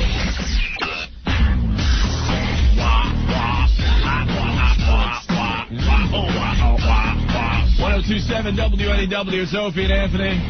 OD stopping by today. Hello. Welcoming us back from vacation as we welcome him into the new millennium. Seems like everyone is welcoming us back from vacay. Yeah. Got a fine bottle of Moët. Yes. Moët. Some Moët. Some Moet. I love that stuff. Rich man's 40. Rich man's 40, is that what it is? You know, I was drinking a lot of this Moët. New Year's Eve. I gotta tell you something about champagne. Yeah. You drink enough? The bubbles tickle my nose. Shut up. At least I can still buy champagne. Oh, yeah, I could. Give me my 20 I gave you yesterday. All right, I'll get it. How come I'm the broke one and you're always taking my cash? Because you're too busy. You and everyone else. Because you're too busy paying for cruises for my girlfriend. Exactly. God damn, thanks, man. My girl want to go to Colombia. You know? Oh, that's okay. Well, we got to call up Jen. She'll send you a friggin' ticket. We got into that earlier. But getting back to the champagne, you drink enough of it? Yeah. It starts tasting like puke, man. Anyone else notice that? Probably because you puked. It tastes like puke. Oh, it just does. Oh, you ever, before we change subjects. All right, go ahead. You ever, Yeah, I think guys do this more in junior high, high school kind of thing when you're getting drunk with a chick. Eat and up? she I didn't start eating until like high school, kid. No, not that. Okay. But when you're drinking with a girl and she woofs, do you kiss her? That's later wrong. on. Your hormones are. Wait a minute. No, I'll be honest. You got to put yourself back where your hormones are raging. I'll be honest. Yeah. I did it too. Yeah. Okay. All right. Everyone's nodding in agreement. Okay. All right. Boy, when times have changed, you get a little older, and they do the deed on you. No way. They do a deed on you back then. It's like, all right, she owes me. You know. Well, but I'm in. Yeah. After she comes off her knees, she wants to make out and get all snuggly. That is the worst. Get all like, yo, scope is on the left-hand side. And they get insulted, too, and you're like kind of like make believe you move your head just right, and it's like, what are you doing? What are you doing? Homo by proxy, yo. What if she's doing that? Doesn't complete? Oof. And then you go in for some traditional sex, and now there's some kissing involved. She didn't complete, but it was down there. What do you think? What's the verdict on that one? You got to kiss. Tap kiss at least. Yeah. Tap kiss? A little. Yeah, yes, they like the neck. They like their neck to be manipulated. So you get on the neck and you go for a tap kiss, sure. Why not? You know, let's talk to tongue. You know? Let's talk to Annabella. Annabella, what's up? Hey, what's up? All right. What's doing? Talking to you. I am just calling to let you know, give your new bosses 2 thumbs up. That song was awesome. Isn't that a good one? The Hummer Lovin'. Hummer Lovin' by Airsick Productions. Loving. Airsick.net, I believe. Really? None of those annoying beeps through the whole damn thing either. Pain in the ass. Well, I want to let you know my new husband, only after a month, is going to be part of the Hummer Club tonight. Thank you. There you go. No doubt. Those deep knee bends, all right? Thank you. Your knees to be. This is the first time I'm actually getting on live with you guys. I've called so many times to talk to you about the rusty trombone. Oh, yeah, we got to bring back that whole discussion. Oh, wow. Well, Annabelle, thank you for being a member of the Tuesday Night Hummer Club. Thank you. Have a wonderful night, you guys. Your man will appreciate it. Oh, I know he will. Scope handy. All right. And I want to see how good the new bosses are. Yeah. I want to see if they could get the Dry Badge song back. Oh, now that is a good song. Come on. That is such a good song. If they could get the Dry Badge song, can't use the real word or they'll dump out of us. If they could get that on our show, then I think these new guys are all business. Dry.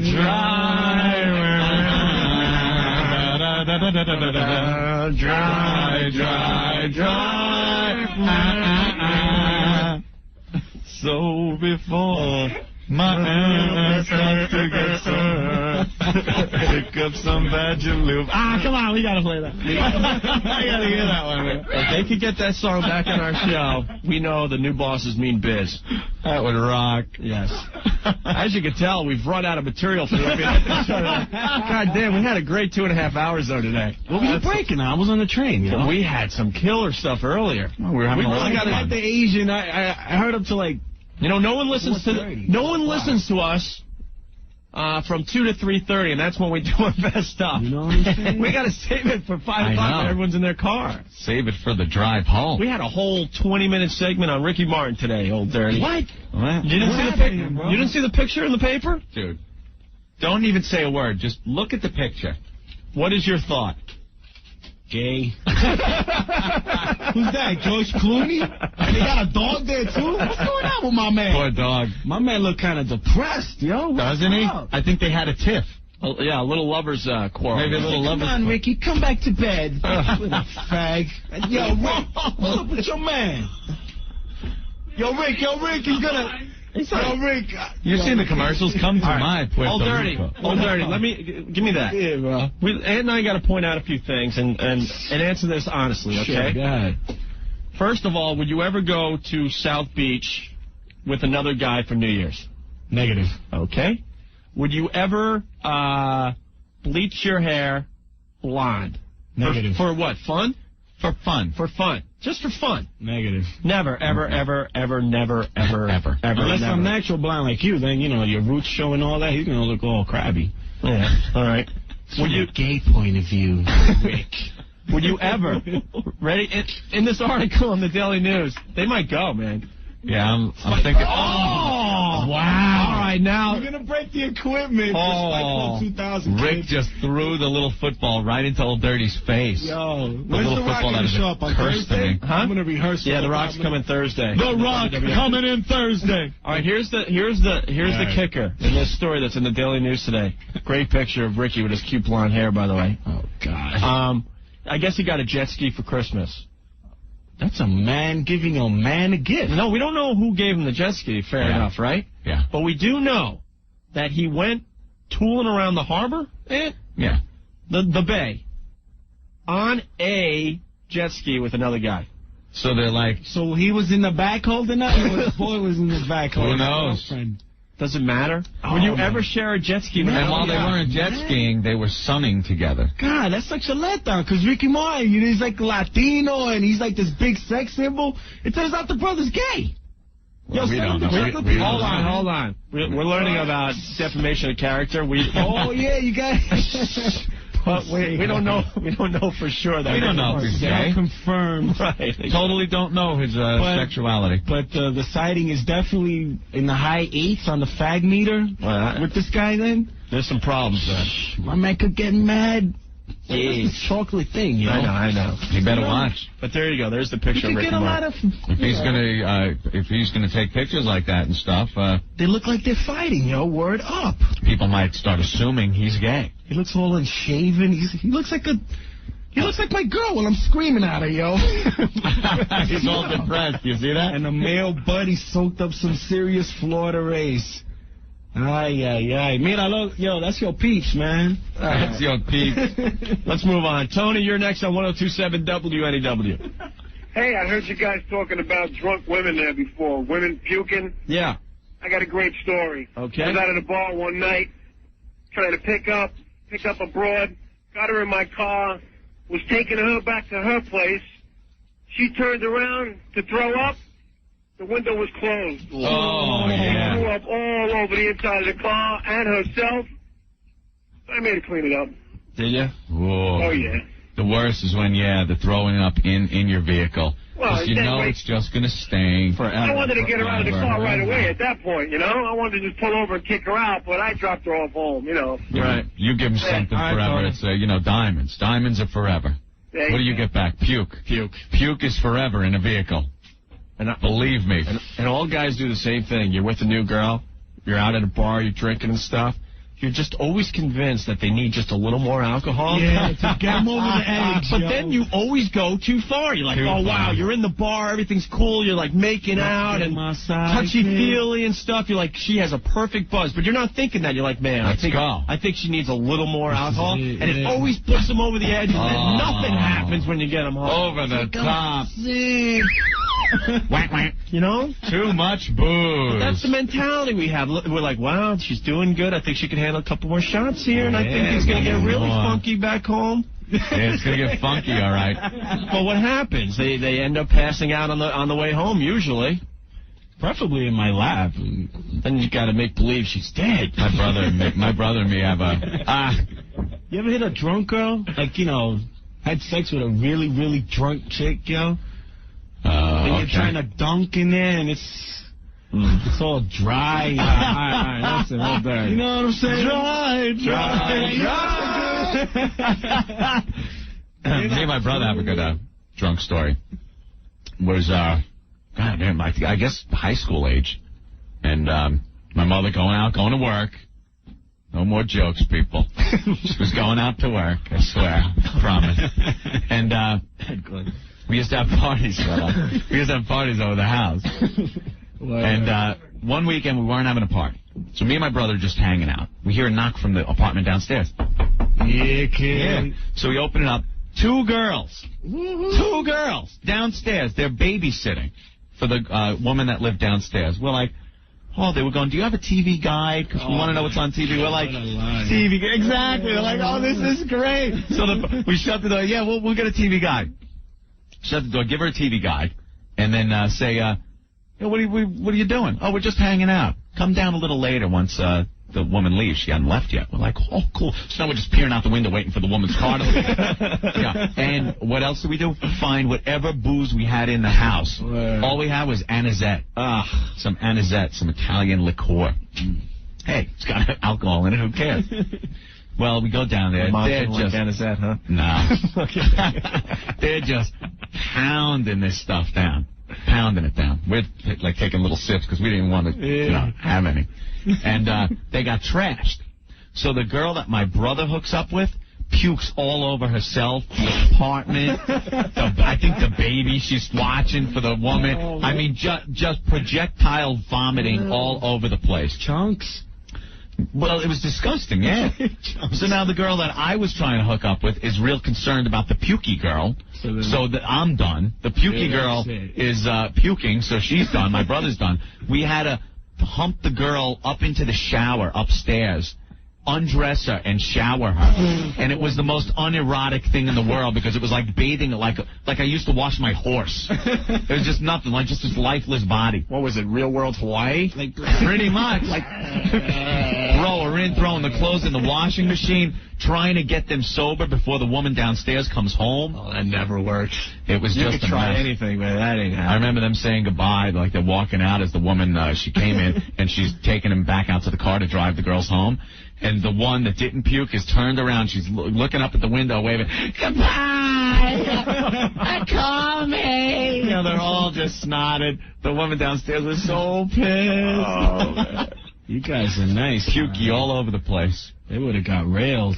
Nah, you can't do that, man. See, OD, the difference between us and, like, Dominicans, white boys need to get their women drunk before having sex. I mean, you know, you guys like courage involved. But, you know, what are you going to do? The girl's puking and passing out, and you're just going to nail her? Our women tend to stay hot. You know what I'm saying? Like, yo, no lie, my baby's mom's. For 3 years straight, bro. Yo, we had sex, no lie.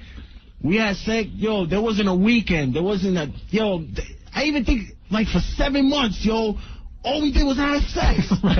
That's my word, yo. She stayed hot for me, son. And once I had an appetite for that, for her femininity and her hotness and her lightness and the rice and beans came together, no, it was awesome, yo. Like 3-4 times a day, kid, 7 months, no lie. Yeah. Yeah, stop bragging. Like smegma.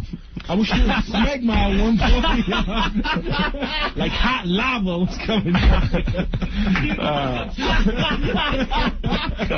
Oh, dirty, you are pisser, man. You are too much. Mike's on line 3. He wants to defend 2 guys riding on a jet ski together. Mike. Hey. Hey. Hey, you know, I'm not defending Ricky because I think he's gay, but jet skiing, you go crazy. If with your crazy buddies, you ride 2. It's not gay, man. You don't ride 2. No, you can't on jet skis. No way. Tell me about it. I had one for 3 years. I had a Sea-Doo XP. Right. I used to fly around Huntington Harbor, off the Ash Rock in Northport, out in the Sound, just having a blast. There was not one occasion where one of my male friends were on the back seat of my jet ski. They would come down to the beach maybe, and then I would see them on the beach, pull the jet ski up, go, hey, I'll sit by the cooler while you take her out. Yeah, wait your turn. And then you hang out. Because you know what? Not only egg, but you can't do half the tricks you could do when someone's on the back. No, but you know, it's part of that, when you with the Yahoo buddies and you're like, yay. All right. I mean, that. No, you're like gay. Know how homophobic guys are? I'll go one step further than Anthony even. Let's say Ant and I, we're in Northport Harbor, Ant, okay? We have one jet ski, right? Yeah. One jet ski. We know there are 2 hot broads at Asheroken Beach that want to do us. Right. Okay? Yeah. What is the protocol? Let's see. Sister buddy, go for the girl. One guy takes the jet ski and the other guy swims. Absolutely. Well, take it over. No, you know what you do? You take it over. Right. Hang out with one chick. give the chick the jet ski. She comes back, picks me up. See how much of a hassle it is just to make sure there's not a guy holding on to you while you're just riding a jet ski? Absolutely. I'm just saying, sharing the craziness, that's all. All right. Sharing the craziness. What craziness is there? You're on a jet ski. It's bogging down because you got your big dopey buddy on the back. Genitalia on your back. Hey, but look at pumpkin picking. You want crazy. You're talking catching about 9-10 feet of air over a big lobster boat wake. That's crazy. And you ain't doing that with your friend Bubba on the back. All right, hold on. Mike, believe it or not, on line 10, a guy that wants to defend you. Tom? Hey, Tom. Hey. Bob? Todd, what's up? You're on with Mike. Yo, what's up, man? Hey, right? Why are you defending Ricky Martin, man? No, I didn't say I'm not defending Ricky Martin. I think he's a fag, but you guys on the jet ski are a couple of ass pirates. Arr, we're ass pirates. Arr, matey. I wear a patch over me bum. Hey, man, I'm a dog more than most of you. All right, Mike. All right?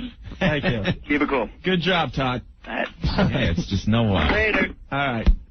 There's no way to ride a jet ski with your buddy on the back. Get out of here. Jesus. All right, before we take a break, Phil, you're next on 102.7 WNEW. Hey, O&A, welcome home.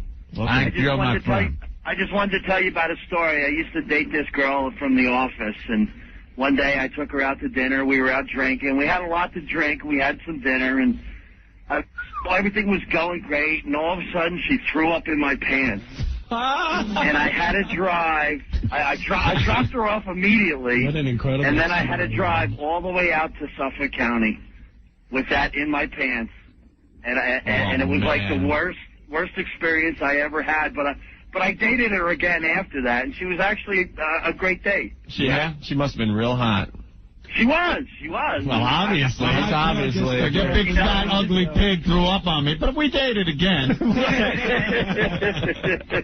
just better throw up cash. It was like the worst feeling driving all the way home. I was like driving home drunk, and I didn't want any policemen to pull me over because, then they get me out of the car and... You're covered in puke. You're drunk, really. You get the puke in your pants, and, how do you explain that? If you're a cop, though, you see that, I think you gotta let the guy go. He has worse problems than a stupid. They don't know, though. He might have thought it was his own puke from getting drunk. You can't dust for vomit. Right. Couldn't tell whose vomit it was. Thank you, Phil. All right. Bye. Where's Austin Powers? Dennis, what's going on? Hey, what's up? All right. Hey, man. Hey, this whole thing with Ricky, man, it's like, you don't see guys riding down the street on motorcycles with guys on the back. It just doesn't happen. Yeah, we're just too homophobic to have that happen. You got that right, man. I got a no guy policy for my motorcycle. Word up. I mean, yeah, it better be. It's a one-seater. I just, it just doesn't make sense. First of all, the whole holding on thing is just a little much. Call it what you like. Call it homophobic. Call it, you're not secure in your own masculinity. No, you know what it is? Your friend has his arms around your waist. Oh, man. Your friend has his arms around your waist and his crotch smack up against your butt. And it's hot. Another level, and his hot man breath is on the back of your neck. Jesus Christ. Take that scene. What's the difference? Take that scene. Lift yourself off the jet ski. Don't move. Prop yourself down on 2 bar stools in a club. That's what you're gay, right? Got that right? Just because it's a jet ski or a motorcycle, there you're snuggled in the spoon position. There, now take it off the jet ski, turn it sideways, and lay it down on the bed. Oh my God! All right, Dennis. Too much. Thanks a lot. Thank you. Take care. Oh, God. Getting to the important issues on this radio. As always, Opie. As always. Caesar. Groping ever deeper. Caesar. Hey, O&A. Yeah. Yeah, what's up, guys? What happens if you're driving jet ski with your brother? All right, let me tell you something. That's cool, right? I have 4 brothers. I don't think I've ever touched any one of them. Not even touched. I have 4 brothers. Let me think. I don't think I've ever touched them. That's gay. What do you mean? You never wrestled with your brothers? Huh? You never wrestled with your brothers? No, we had pillow fights. Oh, come on. You never put your brother in a headlock or slam on a floor? Wow. Wait. Pillow fights isn't that bad. Can we see your stuff? What do you... Pillow fight. We fight with pillows. We had pillow fights when we were like 10 years old, 11, 12, sure. Yeah, we bit the pillows, Rick. Yeah, you got me. Oh, that one. No. Line 10, I can answer right now. No. All right, hold on. Yeah, let him pop on. Paul. Well, welcome to A and Hole Show. Let me ask you something. Now, I don't know about Dopey, but let me ask this question to Anthony. Yeah. Did you ever ride a motorcycle when you were younger? Yeah, mini bikes, motorcycles. And when your friend was drunk coming home from the bar, you never threw him on the back and took him home? No, that bastard's walking. You were walking? I'm not riding anybody on the back of anything. I didn't ride anyone on the back of my bicycle. I mean, hey, look, let me tell you something. Hells Angels all the time ride each other home drunk from the bar. That don't mean they ain't no homos, and I wouldn't have the balls to say they were. Paul, we're just giving our opinion. I just can't see doing it. Can't see it.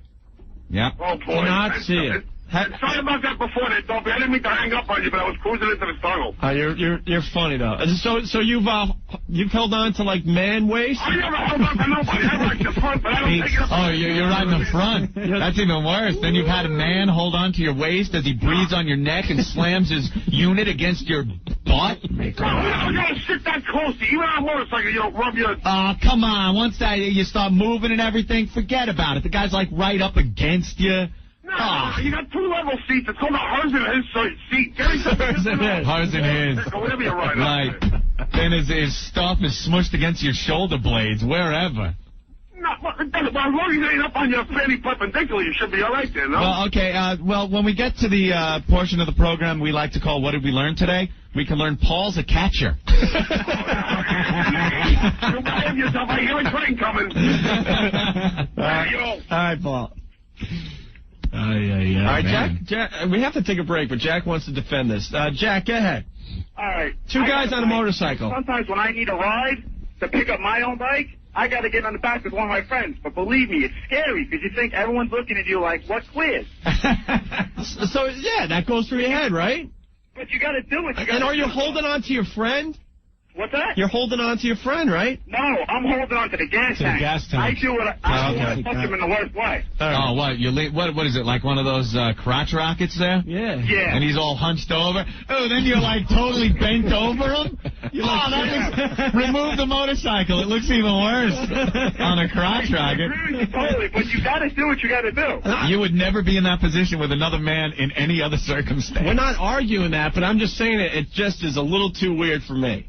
Oh, yeah, but how about this? With the jet bike, wet bike, a bunch of us went out to Seaside Heights. There was 8 of us. Yeah. We don't have them, so we rented them. But there were 7 bikes. We couldn't, like, go back to shore to go get him, so one of us had to take him. Wouldn't you agree with that, though? Well, I think we could Who's say... the fag that didn't just hit the gas and take off? It's just... It was you, wasn't it? All we're saying is it's a little weird. I understand that there are a lot of guys out there doing this, but it's just... I don't know, man. You got a whole... I try to defend that. You got a whole doggy-style thing happening on your bike. It's totally like... I mean, come on. I almost flipped off at 140 just so I wouldn't touch him. Right. Wow. All right, I go, guys. All right, thank you, Jack. Later. Bye. Jack. Ride me. Hold on to the gas tank. Yeah. All right, let's giving him the reach around. Yeah, that's the reach around. Oof. Oh my God. It's reaching around. Let's take a quick break, Anthony. All right. Hey, Rudy's in the paper. All right, we'll talk about Rudy next. Yeah, B. All right. Opie and Anthony. We punish ignorance. Hey, ass, turn down your radio. 1027. This is 1027 WNEW. Opie and Anthony on your radio. Old Dirty in the studio. As we speak, I believe Adam Ferrara is taping his David Letterman appearance. Oh, that's right, tonight. Tonight, check out Adam Ferrara, Anthony's childhood friend. My pal. He's been on the show a million times. You know something? If Adam had to be on the Letterman show by like 5 o'clock, right? And we're stuck in Jersey with only one jet ski, I wouldn't even take him over. My pal would miss his chance on Letterman because I would not cross the Hudson on a jet ski with Adam. On the back of your jet ski? Hell no. All right. Natalie, what's going on? Hi, gentlemen. Hello? Hi, I got a question. Yeah. I'm following the whole jet ski motorcycle thing. I need to know then, why is it acceptable and not considered homophobic for, in the game of football, a quarterback to basically have his complete arm up the guy's rear end of who's snapping it? Well, that is pretty homo. You're right. But that's acceptable to you. You'd always laugh as a kid, you know. Homo. It's a little weird. Okay, just wondering, like, where you draw the line. You know, I played a lot of sports in high school. Could never get into that patting on the ass thing, man. Like, yo, go, man. I hated that. Happened all the time. High school nice shot. wrestling, Nice too. shot, and they're patting you on the butt. Or the, Hand on my ass. Or the towel snap in the shower. The towel snapping in the shower, that Oh, just doesn't please. happen. That's just total. That's folklore. Folklore, huh? That never happened, right? Have you ever, come on, I mean, every guy that's listening to us had to take showers with other guys in school and stuff. You Never did. Never had the towel snapping going on. Never did. Wouldn't know. Showers in high school. Never did. Yeah, I hated it. Yo, they never had. Thank you, Natalie. Thanks, guys. All right. Yeah, you in high school, it was probably like a prison rape scene in the shower. Jesus Christ. Lockdown. They had showers and all that. Lockdown high. I think, no, you know what they did? They turned the showers into a locker room. You never showered after gym class in school? Man, yo, that's my word. We used to stink and go to like social studies and used to bring cologne and all that. Then your hair got all freaked out. Well, you are Puerto Rican, Dominican, whatever. You know, cologne shower. Cologne shower, same thing. Oh, my God. Yo, Opie, man. Cologne. Cologne shower, same thing. Great. It's the Puerto Rican shower, man. Let me bathe real quick. I just wouldn't take a shower in class. I was such an introverted little kid in school, too.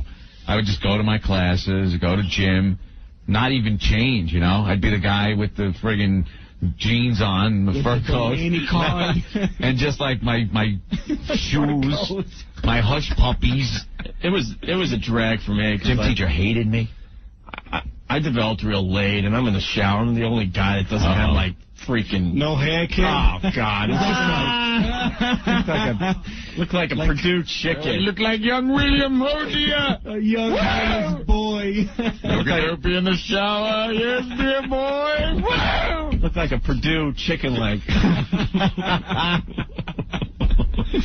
Just sucked. I'm like, oh, God, what a cool joke this is. Gym teacher hated me. Really? Like, I would just come in and, like, my hair was in that transition between straight and going completely, like, bat-ass curly. So I had no clue what to do with it. So I would just, like, leave it. I'd wake up. It was all over the place. You're a kid, you know? And I would just put on, like, a shirt and pants, and I'm untucked and stuff. I didn't care. I was just like I said, like an introverted little kid. I'd just walk around. And the gym teacher, this big, brawny, schmucko, friggin' militant asswipe. Get over here! Come here! Toes on the line! And I'm standing there, oh yeah, like I'm a soldier now, you know? In the army of this friggin' nut. Toes on the line to play with a huge, oversized ball. Great. Yeah, great. So I'm standing there, and he looked at me, and he like he goes down the line like he's inspecting the troops. He stops me, he's like, look at the way you groom yourself, man. Like, what? What? He did. He said that. Look at the way you groom yourself, man. I'm just looking at him, and he's got like these huge friggin' like muscle man arms, and he's just standing there like, what? What? You know, what do I know? I don't know nothing. Look at your hair. Why don't you brush your hair? Straighten yourself up, man. I'm at the rehab clinic. I'm a dopey kid. That's how I was. That was it. And the guy, like, trying to give me some kind of complex. It must have worked. I still remember it. Jesus Christ. You didn't pay attention. Not a bit, Opie. When they were, showing you the film, Anthony, about hygiene and all that. Look the way Mike brushes his hair. Anthony isn't brushing his hair. He's Mr. Bungle. See that lice coming off Anthony's neck? Anthony doesn't offer Susie a seat in the cafeteria. Mike always offers Susie a seat. Anthony's Mr. Bungle. Look at the way he grooms himself. And were you the guy that had like the shorts, the T-shirt, and the denim jacket on? No, because I didn't think about. I didn't Remember those kids? I didn't put the shorts on. I didn't change. I stood there. I had my shoes on. I never, and I would just stand there and like that was it. I didn't care. Oh yeah, all the time, all the time. I hated gym. It was the dumbest thing. I wasn't like, because they were the sports kids. Like there were 5 or so in every gym class that were just like totally into it. They knew all the friggin' teams and everything, and just I wasn't into it. I was more into science. I didn't like. I was like a nerd. In our school, when you took gym too, they made you play stupid sports. Yeah, badminton. Also, we're playing badminton. Why are we playing badminton? I didn't even care. I didn't care what sport we were playing. Westchester Country Club? Pretty much. Run some laps. Where's your uniform? Uniform. What is this, the Waffen SS? My uniform. It's shorts. Pal, the gym teachers were the worst. You gotta come dressed in your uniform. I was like ready to just grab some kind of uniform. All right, here you go, Boy Scout. There, it's a uniform. You had a guy gym teacher? Yeah, it was the guy's gym class. Yeah, well, we had... You had a girl gym teacher? We had the dyke, Johnny Bull. No, the girls' gym class had the dyke gym teacher. No, we had a dyke one, too. All right, there's a problem. And you were showering. They didn't come into the shower with you. They were in the same friggin' place. They could walk out of their little office into the locker room. They never did. Oh, as far as you know. They weren't going to say nothing on me anyway. I could care less. I don't know, the dyke gym teacher I always remember as being the girls' gym teacher. Yeah. And they'd shut those big separating doors with the other little door, the accordion door, and that was it. I remember right before we closed, you'd look at a girl and just go, oh, hi. See ya. Hi, girls. See ya. See ya. That's it. Now I'm stuck with, Wait away, you grown yourself, man. Man? I'm not a man. I'm a very small lad at this point. And on the other side of that big door, the dyke gym teacher... Oh, there was 6 parties going on. Right. We all know that. Dyke teacher was trying to get a look at the young little teenage chick. All right, we're going to do some rope climbing today, girls. Up the rope. I'm going to hold the bottom of the rope here so it doesn't jiggle around on you while you're climbing it so much. And we don't want to weigh you down with those cumbersome panties. You're going to take those off. And shorts. So it's going to be naked rope climbing, and then I will hold the rope at the bottom. Yo, now thinking about it, that freaking rope was high. You had to go all the way up to the ceiling for that. Yeah. Yo, now that I think about it, I think it was high, yo. Yeah, and you know what, though? I didn't mind going to the top because that's when I finally figured out that this thing was used for something else. On the rope. Oh. Yeah, when I was young. Dude, that is sick. What did you do with the rope? That's like he was rubbing his thing against the wall. Like pumping it like a poodle on company. No. We found out you were burned. No, I was sliding down and went, oh, my God, there's something else going on down there. Yeah? That's how I figured it out. That's when you discovered your... Hell yeah. Your That's like swing. in the shape of Look at Rick always trying to... Rick is always trying to turn everything into some homo thing. It's the shape of a big swing. Yeah. You're sliding down a long schlong. Yeah, that's what I'm doing, Rick. That's exactly what I think. I wish you could see Opie's face when he totally writes off Rick. Yeah. That's the funniest thing. You know, Rick, that's exactly what I'm thinking when I'm banging your sister. That it's just like the big rope in grammar school. That's what I'm thinking. You think my sister's a big schlong? It's like Rick's sister or a big rope from gym class. Let me think about this one for a while. It's getting personal. Rope would have been cheaper for me to send on a cruise.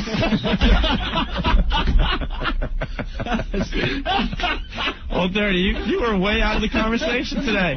Did you even hear this one? Yeah, I heard it. Oh, okay. Ed just found out, and I was scared because, I'm like, God damn, I don't want to pay for this cruise. And I was praying you pay for the cruise. You barely give me my $20 back when you borrow it for the train. I didn't pay for a cruise. So I'm like sitting here going, I pray Aunt doesn't find out that he paid for my chick's cruise. Paid for his chick to fly down to Florida, and then jump on go on a cruise down in the Caribbean for a week, fly back to New York, paid from Anthony. You had to pay $2. I never even saw her naked. Not even a picture. I haven't either lately. But Uh-oh. No, that's a where joke. am I sending her for next vacation? So, Old Dirty, I'm sweating because I'm like, man, I don't want to pay that bill, man. Like a G&T. Right. Oh, yeah. Tell me about So it. I thought it was all on the slide, like Ant would never find out, but he finally I finally put two and two together. It's like, wait a minute. I was just hoping you thought it was like a real expensive cruise. It was. Well, yeah, for two people, but I was hoping you. I was hoping you got the bill and thought, wow, that was just a real expensive cruise for one person. Wow. Amex, I got enough points on my American Express from that cruise to take my own cruise. Like, and then, I paid it, and then I'm thinking. Over vacation, I'm thinking. I'm assessing, like, finances and everything. Yeah, after you write the check, right? And then it's like, wait a minute. I go online to do my banking, and I look at any deposits that were in it. There was no deposit matching that price. Like, I paid for Sandy's cruise. All right, I'll pay you back. It's not your fault. It's not mine either. It wasn't my idea. I know. Wow. She needed a shoulder to cry on. Yeah, well, it's an expensive shoulder, for God's sake. Jiminy Cricket. Yumpin' Yiminy. Anyway. Oh, Jesus. There's some great phones waiting to go on the air, but we got to take a quick break. If you're on hold, we're going to go to you next really fast, okay? You got to pay for me to go somewhere now. Sandy's got to pay for me and you to go sunning and jet skiing. Oh, wow. Oh, yeah. You're going to bring the rope? Where's Sandy going to get the money from? You. Yeah, exactly. She got it from Jen. Exactly. Jesus. All right, so let's take a quick break. If you're on hold, stay right there, okay? More of the Opie and Anthony show in just a bit. One must know evil before he can condemn it. Opie. One must see evil before he can enact it. Anthony. This is disgusting and offensive. Very, very cool. FM. Hey, Anthony, Stacker 2, the world's strongest fat burner! Yes, our good friends at Stacker 2. Oh, let's welcome them back to the Opie and Anthony show, Anthony. For the new millennium. For the new millennium is right. Mm-hmm. Stacker 2 has been here since the beginning on the Opie and Anthony show, and we appreciate that. Lots of our listeners have lost a lot of weight with Stacker 2. Stacker 2, the world's strongest fat burner. It burns the fat. Mm-hmm. It crushes the cravings in between meals. One more. And it gives you the boost of energy that you need when you're lacking late in the day like we are. If you want to check it out for yourself, it's Stacker 2, the world's strongest fat burner. They have a website. Everyone has a website these days, www.stacker2.com. What do you think's on the Stacker 2 website, Ant? Chicks. There are chicks on the site. Are there? I went there, yeah. Girls that have lost weight using Stacker. Okay. Yeah, in like bikinis and stuff. All right, Stacker 2, the world's strongest fat burner. Give them a call, 1-800-LIGHTLINE. That's 1-800-LITELINE. Stacker 2, the world's strongest fat burner. Shut up. We're trying to broadcast, OJ. 1027 WNEW. It's Opie and Anthony. OG in the studio today, hang with us. Trying to add to the show. Still waiting for something to come out of his mouth. I forgot that guy. Wait, let's talk to... Oh, wait. Eva, hold on a sec. What do you got, Ant? Got Peter from my old hometown. You remember playing dodgeball at Elwood Junior High with Coach Kazaza, trying to give innocent 14-year-olds concussions.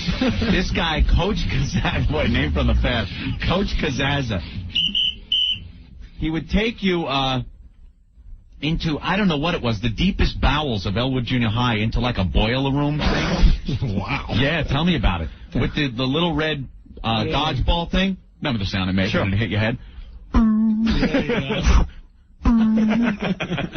And he would just, like, go at it. Like, split up the teams, and you play dodgeball in this padded room in the boiler. It was like some kind of prison experience.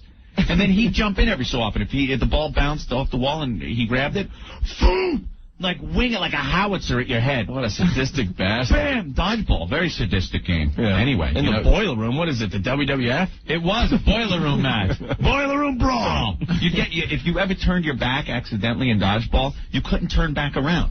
Because you knew the second you turned around, that ball would be right in your face. Oh! No, there it is. but it had a crazy stink to it, too, bro. I never got hit in the grave. Yeah, you know the guy with the big red welt on the side of his face? Experience saw him, right? He still got it, the big red welt. You're out. Walk it off. Walk it off. Be a man. Take the pain. Take the pain. Let's go to the phones here. Eva, what's Ava. going on? Ava, Hi. sorry. What's no, up? it's okay. Listen, first, I just want to, you're very funny, and I really enjoy you being funny. You make my day go by quicker. Why? What are you calling Dave? And also, what did you say? What? I didn't hear you. No problem. Nothing. Oh. Wasn't meant for you. All right, you're being silly. Okay. Okay. And the other thing was this free-for-all this afternoon is also very funny. Yeah, it was. By the way. The race is going at it. It was very, very... I wanted to make a comment, but you guys didn't have time for me. Anyway, you are...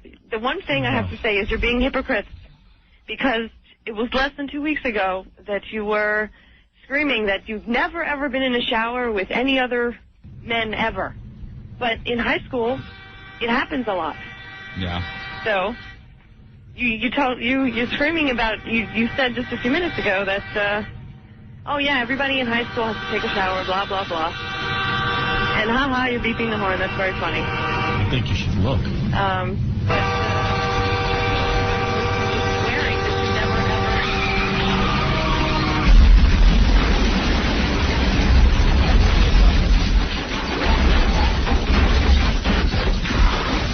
That's what you get when you try to crash this radio show. You get hit by the 515, kid.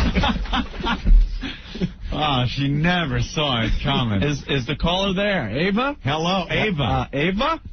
No, she couldn't jump out of the way. It feels good breaking that out for the new millennium, huh? Come on. For the millennium. That just felt good. She never saw it coming. Getting the first one out of the way. Who's this? Yo. Yeah. What's your name? This is Royal. Royal? Yep. All right, Royal, what's up? Yeah, sadistic gym teacher story, and Anthony's little bombardment or dodgeball story kind of ties in. Okay. I had a gym teacher, Mr. Warner. We called it bombardment, and he would line us up on opposite sides of the basketball court.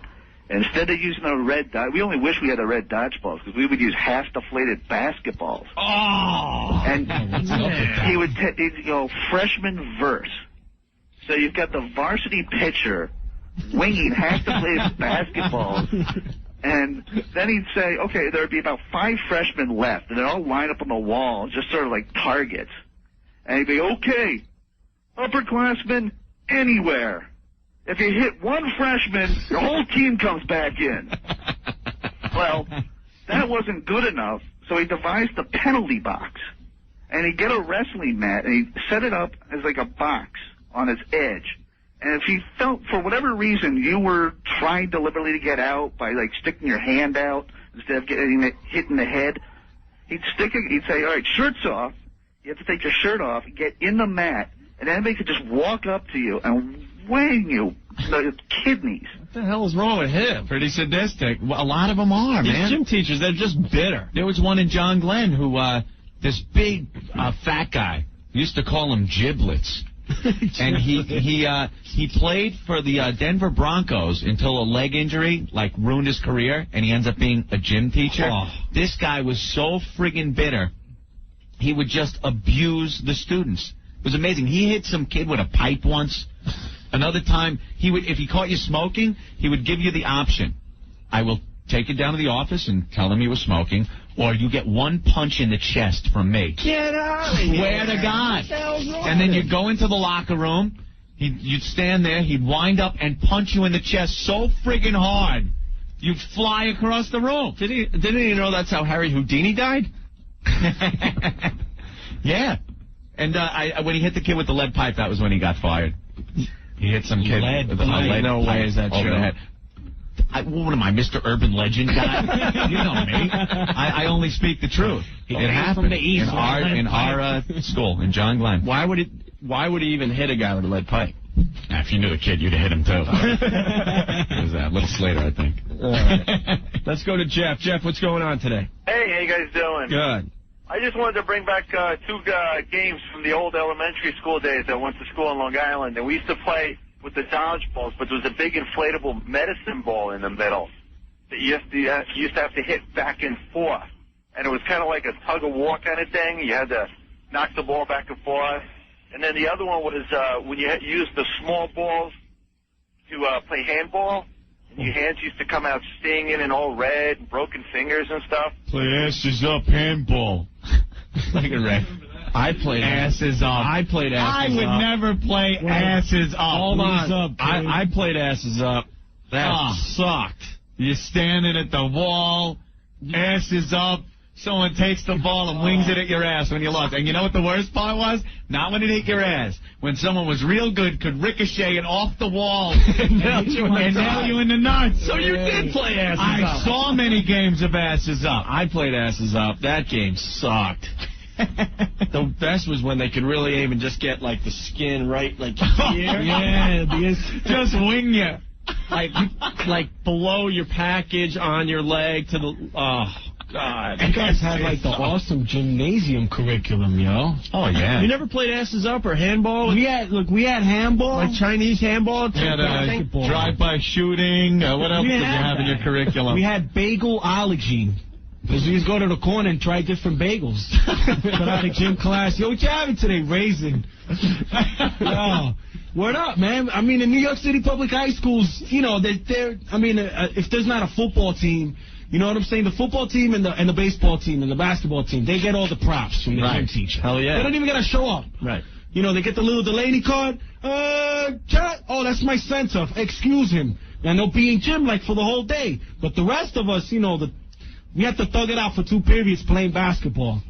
And they never gave us, you know, none of that dodgeball. You know, that was whack, yo. I think that's why... they just throw you basketballs in the city. They're like, yo, here, play. Odds are a large percentage of the children will enjoy this. It's all the basketball. Doesn't matter. Eli. Yo, Owen, what's up? What's up? How's it going there, guys? I got a story for you. Junior high. Swear to God, we used to do square dancing. Yeah, I was there. What was the meaning to square dancing in school? Square dancing. I don't know. You know what? I used to say that same thing. I wasn't going to live down south to be with all the hicks and live doing square dancing. There's one good thing about square dancing, though. You lined up, and you started counting off, going, okay, 1, 2, 3. Oh, all right, I got to change places with the guy in front of me. Oh, you want that chick. You know, that was the one thing that brought the two, they flung the doors open, and the boys met the girls. Here come the Phillies. Now it was, and now it was co-ed. Co-ed. And you would line up, like Opie said, you're counting, because you wanted to be with the girl that you wanted to be with. But unbeknownst to me, I wanted to be with Camille, the first girl that grew boobies. Yeah. There was a girl I wanted to be with that I can't remember, and as I'm counting, a girl is counting to be with me. So it didn't matter where I ended up. Yes, Pam Bernfeld. I ended up across from her, who I dubbed president of the Itty Bitty Titty Committee. So there was a problem there. And, lined up. I just remember, okay, hold hands. Which was kind of cool, though, in, like, junior high, because they'd, like, to rig you up with these girls and stuff, and you'd have to hold hands, and then when you'd switch partners and stuff, that was kind of cool. And you're holding hands. Remember the feeling you get? It was like, a great feeling. Oh, girl. Oh, it's a girl hand. Oh, nice. And she's holding mine all sweaty and friggin' clammy. You guys look like backwards out there in the island, though. Hey, guys, one more Suffolk thing. County, come on. We're playing banjos in our spare time. Back then, anyway. I drank my... What if you were sick the day they were choosing? And you come back. I came back Get one the day, teacher? and you're like, you're stuck with, like, you know, heinous Helen, who's like this lump in the corner, just finally strolls out. You know, I would have taken anything back then. Who cares? It's female. You know, Square dancing is so lame. You're not thinking about what they look like, but you're just like, oh, female. They put that cheesy record on. Right. Yeah, they had When you're talking around and around, beat on the head and pull on the ground. Promenade! Up and down across the floor. Now stick it in, that filthy whore. How is that going to benefit us in future life, you know? Square dancing. Square dancing. I'll be at an interview at IBM, but did you ever square dance? Oh, damn. Yeah, I did. All right, you got the job. Hey, John, you're next. What's up? How's it going, guys? All right. Dodgeball fun. When I was in high school, they used to line the balls up in the middle of the floor in the lunchroom. It's a slick floor, and they make everybody run in to get the balls. Oh, that's good. So you're 2 feet away from each other when you first start lunging the balls at each other. One of the guys slid on the knees, they cracked skulls. One of the guys got knocked unconscious, got some brain damage, you know. Oh, man. That's great. They had those the red balls. You could palm the thing. They were the small ones. So it was just, like, beating your head, it would knock you unconscious anyways, man. That was excellent. You guys suck, man. Thanks. Thanks. This guy, Tim, said we had a guy in Asses Up who could hit your sack from behind every time. Like, there was a guy that you just know is like, oh, no. Oh, I got Asses Up, and it's against this guy. The ricochet shot. And do the dodgeball sound effect again. I love that. And it just flies, right? It just bounces off your forehead. Man. That was the same ball they used in kickball. But there's a sport. Kickball. We had a girl and that struck out in kickball. Oh, nothing more pathetic than striking out in kickball. Same girl that would pee her pants, too. Oh, that's sad. It was hilarious because, like, where we're from, I mean, you went all the way from kindergarten to high school with the same people. And you remember this girl as being the one. I won't even give her name because I'm sure she still lives in Centerport. But she would strike out in kickball and pee her pants every day. Oh, my God. Every day at like 1 o'clock, where the teacher... That's horrible. Where we had the teacher that had the little panties in her drawer that she had to take and then give it to the girl, and she'd come back in the room pretty sad. to learn some more. This is the same girl we saw strutting around high school years later. Like, no one's going to... Strutting or just kind of sulking? Sulking. But you remember what she used to do, and no one wanted to, like, date her. Cause, you don't want to be the guy that dated the girl that used to pee herself. And strike out in kickball. And I feel a little jealous, man. Why? Is that like an all-American high school experience? Oh, yeah. Yes. You were out there where there were white people. You had that, it was amazing. The Fast Times. Yeah, it was like Fast Times. Well, Jerry, you know what high school I went to? Same one as Mariah Carey. Oh, the one she had the show on? They just did the show on Fox. Yeah. And I'm just waiting for the call to come back to my high school. Oh, yeah, that phone will be ringing. Sure, Opie, we need you at Harborfield. Spinning records. Yeah, spin records in the cafeteria. And now I want to go back to my high school, and then we'll go to Ant's high school, John Glenn, and we want to do a live radio show. Well, I wanted to last year. I don't know what. Maybe we'll have less of a problem this year since we're so world-renowned now, our show. So popular. Maybe I could get my diploma. From John Glenn. Graduate. No, I needed gym credits, dude. I swear, I need gym credits. So I'm willing to come in and attend a gym class if they give me my diploma from John Glenn. Yeah. I would damn well do that. Get in touch with John Glenn High School. Tell them I want my goddamn diploma. I'll go to gym. I'll dress in the shorts. I'll climb the rope. Yo, that'd be awesome. Yeah. That'd be fun. Yeah. Then maybe I could get a real job.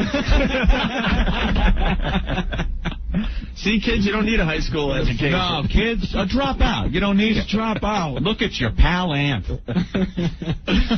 Colleen, what's up? Hey, how are you? Great. I am a female phys ed teacher in New York City. Okay. In Brooklyn. And I am most definitely not a dyke. You got the short, spiky hair on top, long in the back? I don't have short, spiky hair on the top. You like looking at the naked little nymphs? Colleen, I got a question for you. Yes. So why didn't you pay attention in school? I did. I know she wanted to be I have this argument all the time. What did you want to be before you said, you know what, screw it, I'm going to be a gym teacher? It's phys ed. Phys ed. Oh, phys ed. It's not gym anymore. Phys ed. Physical therapist. I can't tell you, I have 20 credits in science that I had to take to get I was going to be a ballerina. No, I was not. That is not my thing. All right. I don't teach dodgeball. No. No. So... You didn't have any kind of aspirations towards, like sports or something? Like being the home ec teacher? No, You I didn't cannot think... be the home ec teacher. When you were growing up, you didn't possibly say to yourself, I want to be a female gym teacher. Phys ed. Phys ed gym teacher. Well, in college, You got a that's what I chrome decided. whistle? Come on, ladies, we're going to go on the balance beam. We don't have mats, so I'll act as the mat today. You don't need those pesky underwear. Oh, stop. I'll just stay under here and... Oh, look at you, you little thing. Wow, it's still in the shape of a diamond. Oh. It's not at all even remotely like that. Oh, yeah, I've seen plenty. They are. No, but I'm not. So you Come can't on. lump us all together. I'm sorry. My husband would disagree with you. Ah, what's her name? He's not let him be happy. He's listening. Pat. Happy. The androgynous Pat. There you go. Oh, we're just messing with you, Colleen. That's fine. All right? All right. Very well. Have Close a on the good line. night. You too, Colleen. Bye. A woman's perspective on Jim. Vicky? Hi. Hi. How you doing? Good, very good. I tried being in 7th grade with a C cup playing medicine ball. Oh, you had a couple of medicine balls of your own. I did. I was the first one to develop it. Oh, God. But the guys have never forgotten you. To this day, they mention your name. Yeah, you know, they come Ready? to me now. Ready? I'll play it with everyone in the room. Okay. And first girl that grew boobs. I don't remember last name, but first name, 6th grade, Cuba Hill Elementary School. Jerry. Jerry was her name. Rick? The good old dirty first. She kicked me in the crotch, too. Everyone in their car right now is naming a name. Every guy. Aw. For me, it was Camille Brumner. Oh, I'm flattered. This is terrible, though. And those medicine balls hurt. I'm telling you. You know what Old Dirty's problem is? He can't think back to 2nd grade. Oh, don't make fun of Old Dirty. He went to rough school. Old Dirty, just remember, the last time you were in school. Oh, man. You guys make me laugh today with this stuff. And I got to tell you about the square dancing. Yeah. The girls, they hated it, but inside they loved it. They wanted to dance with the boys. They had their pick. And you're right, they did pick their Let me dance. tell you something. I didn't mind the square dancing because we got to touch female. Yeah. Yeah, that was the whole thing. Even just You got touching to dance hands and was stuff pretty with cool. it.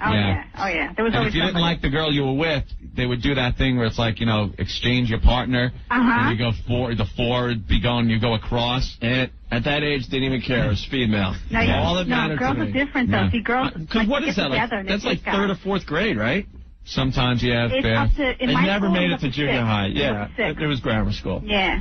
So. But the girls, they sit together and they go, okay, you can have this guy today. Right. And unless they fight over it. All right. So, thank you. Thank you, Vicky. Take care, guys. With the lovely, are they still C's or are they Yeah, up no, to D's? I'm very short. They're still C's. Okay. All right. You want to square Bye. dance? You want to? Dirty trying to. Brian, you're next. Hey. Hey. O&A? Yeah. Hey, what's going on? All right. I went to school growing up in Manhattan. Junior high school, elementary school, everything. We played Kill a Man with the Ball. Kill the guy with the ball. Remember that game? In our neighborhood, Football, no rules. You just kill the guy with the ball. in our neighborhood, it was called Smear the Queer. Yeah, we played that out. I swear to you. Played that out at recess. We didn't know what queer meant back then, but was the name of the game.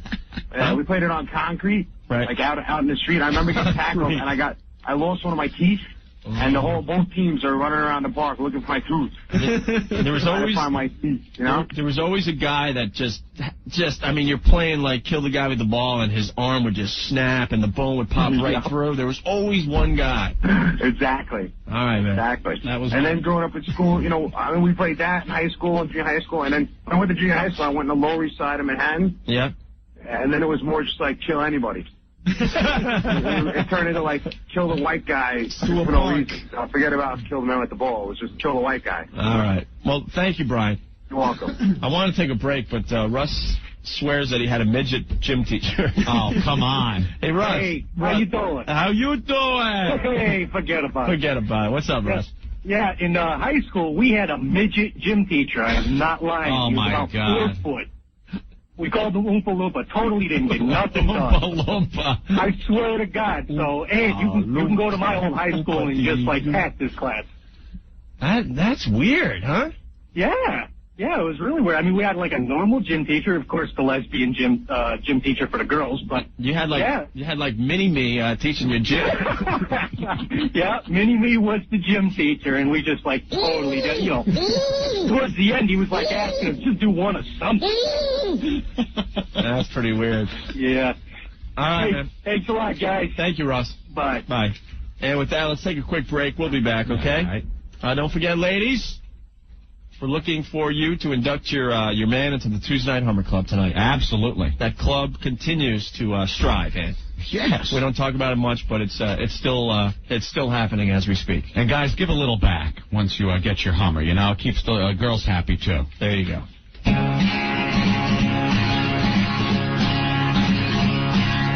Give us the Lewinsky. Give us the Lewinsky. Give us. Last night you fell asleep, but I wanna sink it deep look so cool when you start to drool, but please just watch the teeth. Give us a Lewinsky. Give us a Lewinsky. Bury the bone.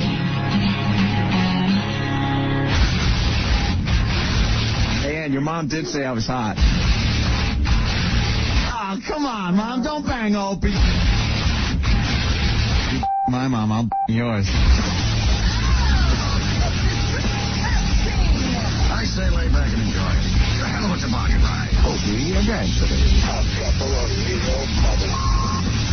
1047. Hey, AnthonyPriceline.com. We love Priceline. Yes, we do. Yes, saves you money. I don't think we're going to do as well of a job, talking about Priceline as William Shatner's doing lately with those TV commercials. Wait, he's singing now. Oh, God, are they fun. He's singing. Did I hear him sing Convoy? Yeah. On one of these commercials? We've got a mighty convoy trucking through the night. Yes, we got a mighty convoy. Ain't she a beautiful sight? Yeah, he's singing Convoy. Oh, I was laughing so hard I almost forgot what he was talking about. Yeah, I know. Well, whenever you see him, you know it's about Priceline. Sure. He's pretty exclusive, I think. But, boy, well, it's nice to see him over his grief. That was quick. Found a penny at the bottom of the pool, right? But he's okay now. Yes, and everything's fine. Well, they call Priceline.com to get a pool cleaner. Well, Old Dirty, Ixnay. I think I'm going to turn Old Dirty's mic off for this break, but he'll be back with us in a minute or two. Sorry, Priceline. Yeah, the commercials are hysterical. And, oh, my. Breaker 19, this is a rubber duck. Uhura, is that you? Big Ben, come on. Open a hailing frequency. 10-4, Big Ben for sure. Channel 19. By golly, it's clean, clear to Flagtown. Come on. Yeah, it's a big 10-4 there, Big Ben. Yeah, we definitely got the front door good. We've got us. Sakes alive, looks like we got us a convoy. Convoy. Miss Convoy, man. Miss Convoy, man. On the 6th of June in a Kenworth. Picture yourself in a Kenworth hauling logs. We was heading for Bear on I-100. Oh, my God. Got ourselves a convoy. Thank God we're in the 21st century and don't have to worry about hearing songs like that anymore. Yeah, instead we get to hear that. Stick a bomb, stick a bomb, stick a bomb, stick a bomb, stick a bomb, Stick a bomb.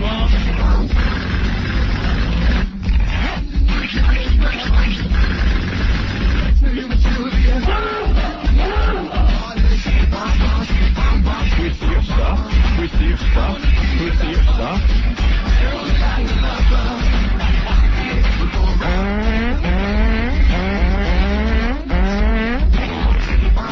Pull his pants down. Pull his pants down.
to entertain us, isn't it? Like we said, kids, fart equals funny. Doesn't matter how old you are. You can be 8 or in your 30s. It doesn't matter. Fart equals funny. Wow. Oh, geez, we were in a commercial break, weren't we? Oh, we are? Yeah, we were doing a Priceline. Oh, yeah, Priceline.com. Priceline. Yo, see, when you tune out for the commercials, you miss something. Yeah, you really can. You can't tune out anymore during the commercials.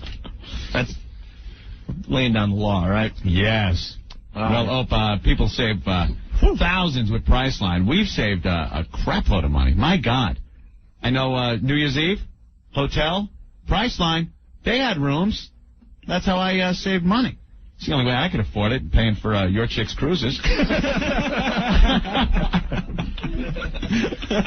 But now Priceline, they got this whole thing. You name your own price for groceries. Everything you buy, beef, chicken, soda, cereal, coffee, diapers, use Priceline, and you'll save money.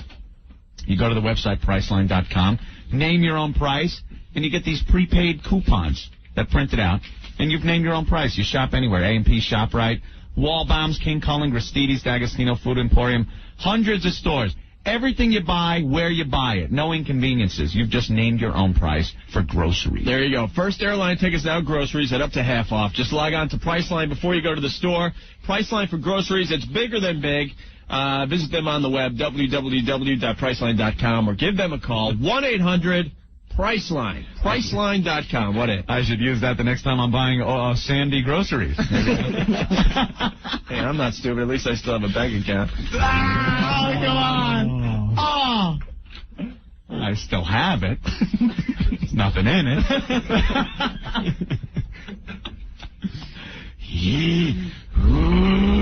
Oh.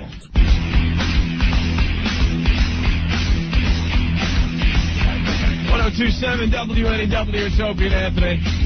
Hey, man. Having a lot of fun today. I hope you're enjoying the festivities we call the Opie and Anthony Show. Hey, man, save me a pull. Save me a pull. Ben from Jersey on the instant feedback. Someone asked earlier if we actually read the instant feedback. Yes, we do. Yes. We, everyone has it here now at WNEW. But when we first got here, we were the innovators of the instant feedback. We were the innovators. Now Rosie O'Donnell even does it. Everyone has it. We had it up in Boston. Then when we first got here, we had it. Now everyone on the station is talking about their instant feedback. We even named it instant feedback. Instant feedback. We did. Ooh, now they're ripping us off, Robin.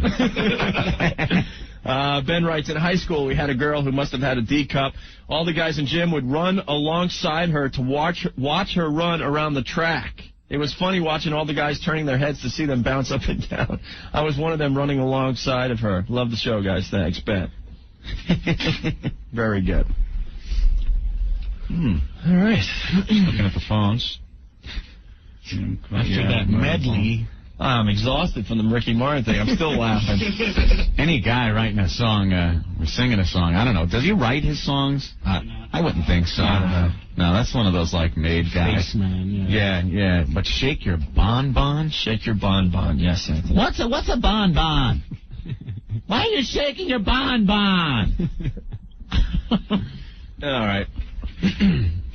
Everyone has gym stores. I guess we can go there. We're going to continue with the gymnasium? Well, I don't know. It's almost, Okay with you, Wilbur? Yeah. Old Johnny now producing the show. Yo? Man, I want you guys to fight. Let's go. Fight Club 2000? Yeah, let's go, man. He beamed you in the head with the ball. Nah, you got me in the neck. You be instigating too, bro. So? Hope he is. So? Right away, he's like, he hit him in the face. Should have dodgeball in here, right? Yeah. It's not a bad idea. We should have a game of dodgeball, man. Although with that football you guys throwing around all the friggin' time, why have to play? Stop it. What happened the other day in the office, Rick? You guys are throwing around the ball. It hits your big, huge Coke from McDonald's and spills it all over the desk. All right, so you see accidents. Don't you friggin' throw that at me. Oh. And put down the chocolate penis. Could we get the chocolate penis out of the studio? There it goes. Give it to some Rick. Chris, you're next here. What's up, guys? How are you? All right. I had a Sadistic gym teacher in school. Yeah? The last guy in the locker room, wiffle ball bat across the back of the legs. Ooh, ouch. Oh. He used to call it the Inky Dinky Doo. You have a name for it? He had a name for it and everything. Man. You want to see a Stampede trying to get out of the locker room before class. Right. All right, Chris. All right, take care, guys. Thank you. Old Dirty, you earlier you said you had comments about our fine mayor, Rudy Giuliani. Oh, yeah? Who said that? You got a problem with him? You did. You went, man, Rudy. Traffic deaths soar despite Rudy rules. Well, what can Rudy do about traffic Well, deaths? that's his whole thing. He puts his gates and all that. But the fatalities have risen. But that comes from people driving like a-holes, people with their cell phones not being able to drive. I was driving by what's the name of that place, man? Times Square. Prison. Yo, what's up, man? This is Club 2000, bro. Yeah, you're driving. Well, no matter where it's by. Radio City. Oh, okay. And that was, let me see. Yeah, like 2 days before New Year's. Yeah. You know what I'm saying? Yeah. What's up, man? I'm not doing nothing, man. What? Go ahead with your cute little story. So then, I'm trying to whip it through the city, and I'm on this corner. The people don't pay attention to the walk, don't walk sign. Right. The Turisti. I was trying to cross Fifth Avenue. And, they wouldn't get out of the way, man. Look, he's jumping. No, I gotta agree with Old Dirty. Get out of the way. The people, they don't care. I'm speeding through intersections. I got a green light. There's some jadrul doing, just kind of waltzing. Just walk. If you're going to run and make a sport out of it, I don't care. I'll try to clip you. See if you make it to the curb. It's a fun little game. But when you're just kind of sauntering across the crosswalk, they waltz and give you the look. Like, that's right, mother. I'm waltzing. Not only that, let's say you're at the red light. Wait. And they have the flashing don't walk, which means finish up. It's not going to be the flashing for a few more minutes. And someone steps off the curb on the other side at that moment and just strolls across. If that don't walk is flashing and you want to bolt across and see if you can make it before the light turns green and I take off like a top fuel dragster and maybe clip you, that's fine. But they just walk so slowly. They step off the curb right when it goes to don't walk. And then they look at you like, and the ones that hold their hand up like, hey, stop. Oh, gee, yeah, we're just going to plow over you before you put your hand up. But he's right. He's absolutely right. That's probably why there's more fatalities. It's the pain in the ass pedestrians. These damn tourists, yo. Tourists? They were all tourists. I was shouting at them, out the car window, screaming at them.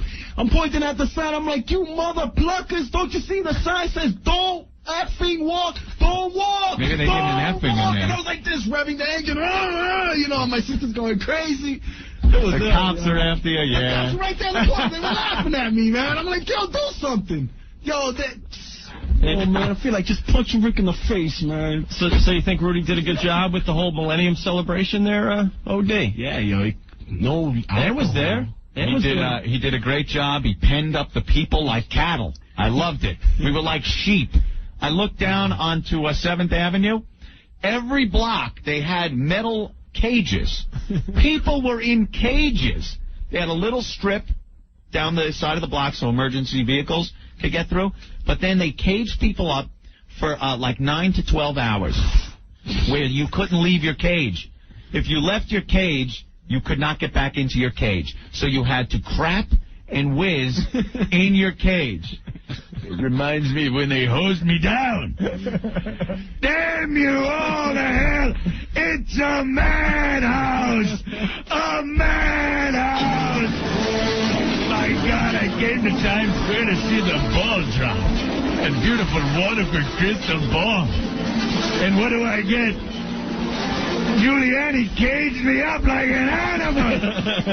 I wore nothing but a loincloth. Thank God it was warm that night. And I was caged up with other humans.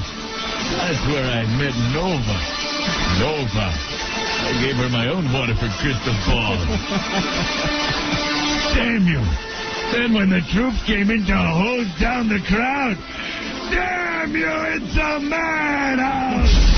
A madhouse! Were there mounted police? My God, mounted police, they were those big gorillas on the horse. Like the ones that cut out my friend's brain.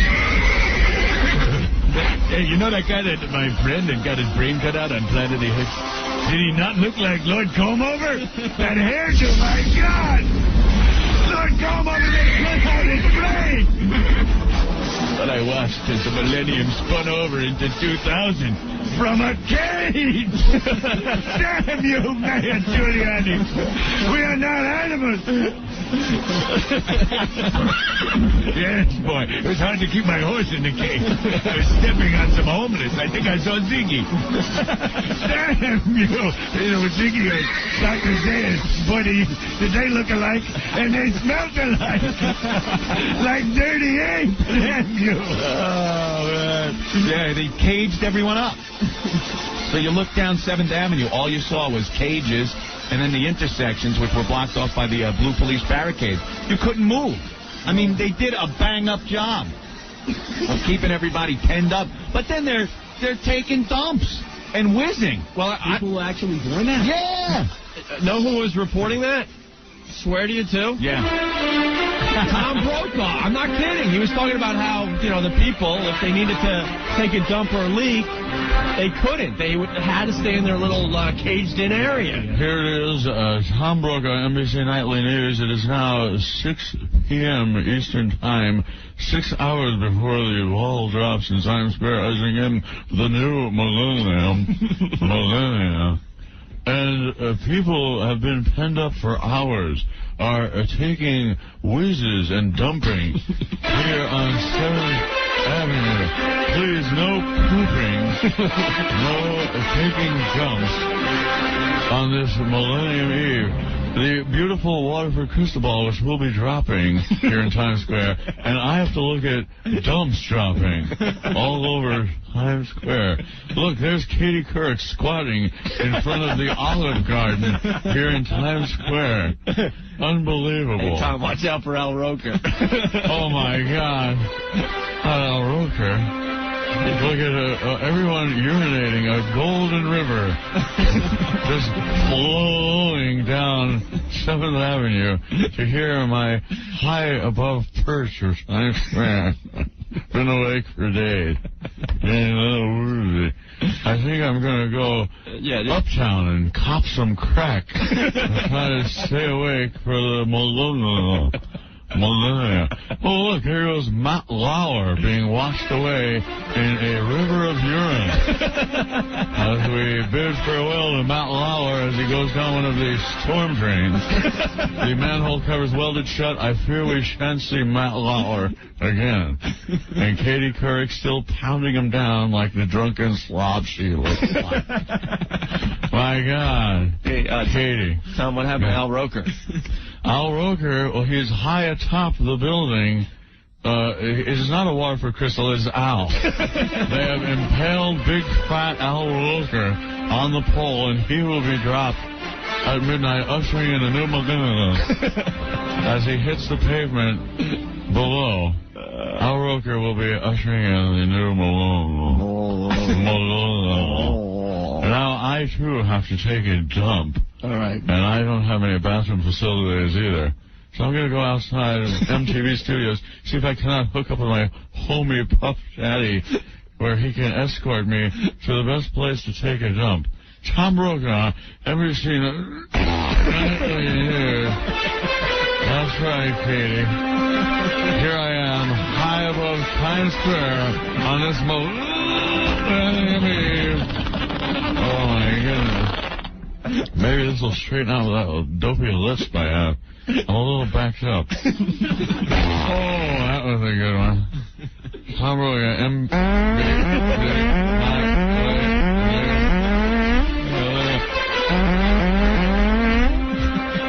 my new thing. Right on cue. That's hitting the post. And look, I hit Katie. Oh, that one's going to hurt. Oh, I wish I had some handy wipes. Oh, man. Well, thank you, Tom, for stopping by. No problem. I'll just take a little snooze right here on the console. All right, very good. For the new one. Well, we only have a few minutes left in the show. You guys want to play a quick round of what did we learn on the Opie and Anthony show today? Yes. All right, our phone number is 212-727? What? Wasn't it 757? 757. No. It's 212. No wonder no one's called. I've been given the wrong phone number for 2 days. Look, they got the number wrong. No, it's 212-757-1027. Right. Okay. Let's go to the phones and play, Anthony. All right, what did we learn on the Opie and Anthony show? Why don't you look at the instant feedback, and we'll take care of the phones as well at the same time. Yes, Okay? look at that, a dual effort. Tim? What's up, guys? What did you learn on the show today? I learned that if I'm in the middle of the ocean and I'm drowning and a guy comes up on a jet ski, kiss my ass goodbye. That's it. Because I am not getting on. Rather drown than be a I'd homo. rather have one of the honeys from Baywatch, but with my luck, it's not. It's going to be David Hasselhoff on a goddamn jet ski. Very good. Later, guys. Thank you. That's a good one to start off. What did we learn? Andrew, you're next. What did you learn on the show today? I learned a couple things, guys. First, we had to dump out of that, so why don't you say it again? all right, sorry about that. Right. Rick likes big chocolate penis. There you go. Very good. And second, I learned that Paul is the catcher. Very good. Very good, Andrew. Thank you very much. All right. It's been a pleasure. All right. We love the obscure references. No one else gets it, but if you were listening earlier, you would have got that one. Okay. That's very funny. Matt, you're next. What did you learn on the show today? What I learned? Yeah. I learned that Opie's a big homo for taking that shower in school. I wasn't the only one that showered after come gym on. class. None of the guys never took showers in school. That is a lie. Yeah. Plus, I was on a bunch of sports teams. I had no choice. Hey, I played football in high school. I never took a shower in that stupid locker room. All right, then I'm the homo today. Thank you, Matt. No problem. All right. Love you. Lousy though, Ope. Yeah, what was that? Chris, you're next. What did you learn on the show today? I think I'm learning that your show's become obsessed with homos. Wow. Why would you think that? I only tuned in for about a half an hour, 45 minutes earlier on my way home from work, and it was just one gay bit after another. Yeah, we did. We had like a gay montage earlier. Yeah. We went from a whole gay discussion into Jay Mohr having gay sex into Stephen Lynch's If I Were Gay. If I Were Gay. But, you know, it was a theme that we picked up from the Ricky Martin article. Yeah.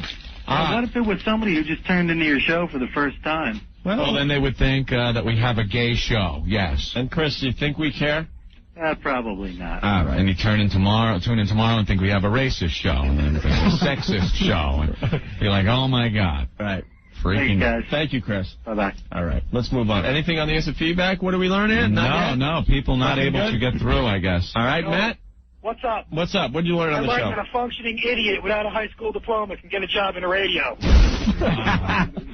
Come on. A functioning idiot, my friend. He's an idiot, but he check can this out. function. You gotta go to the website, www.mulletsgalore.com. Yeah, people have been emailing us that address for a while. All about? Dude, Anthony should be in there. All right, thank you.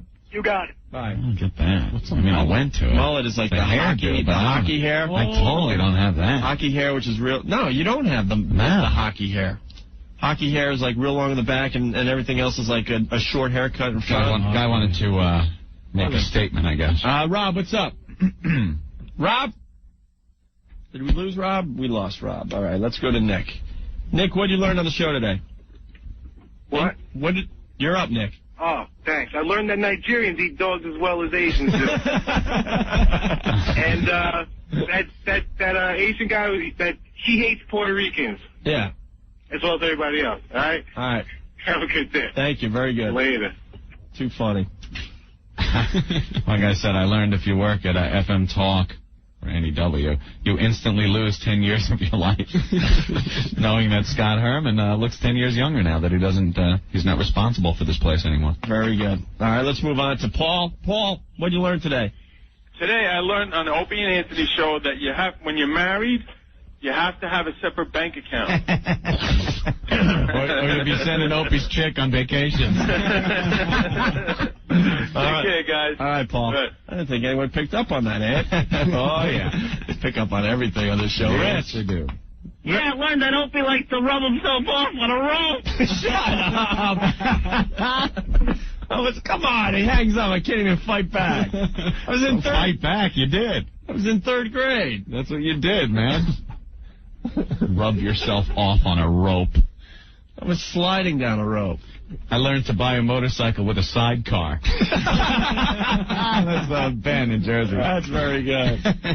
I'm waiting for Spaz to screen more of these calls, because they always suck if we just go to them cold, Dan. I learned that NEW plays more Ricky Martin than KTU. Yeah, today you're absolutely right.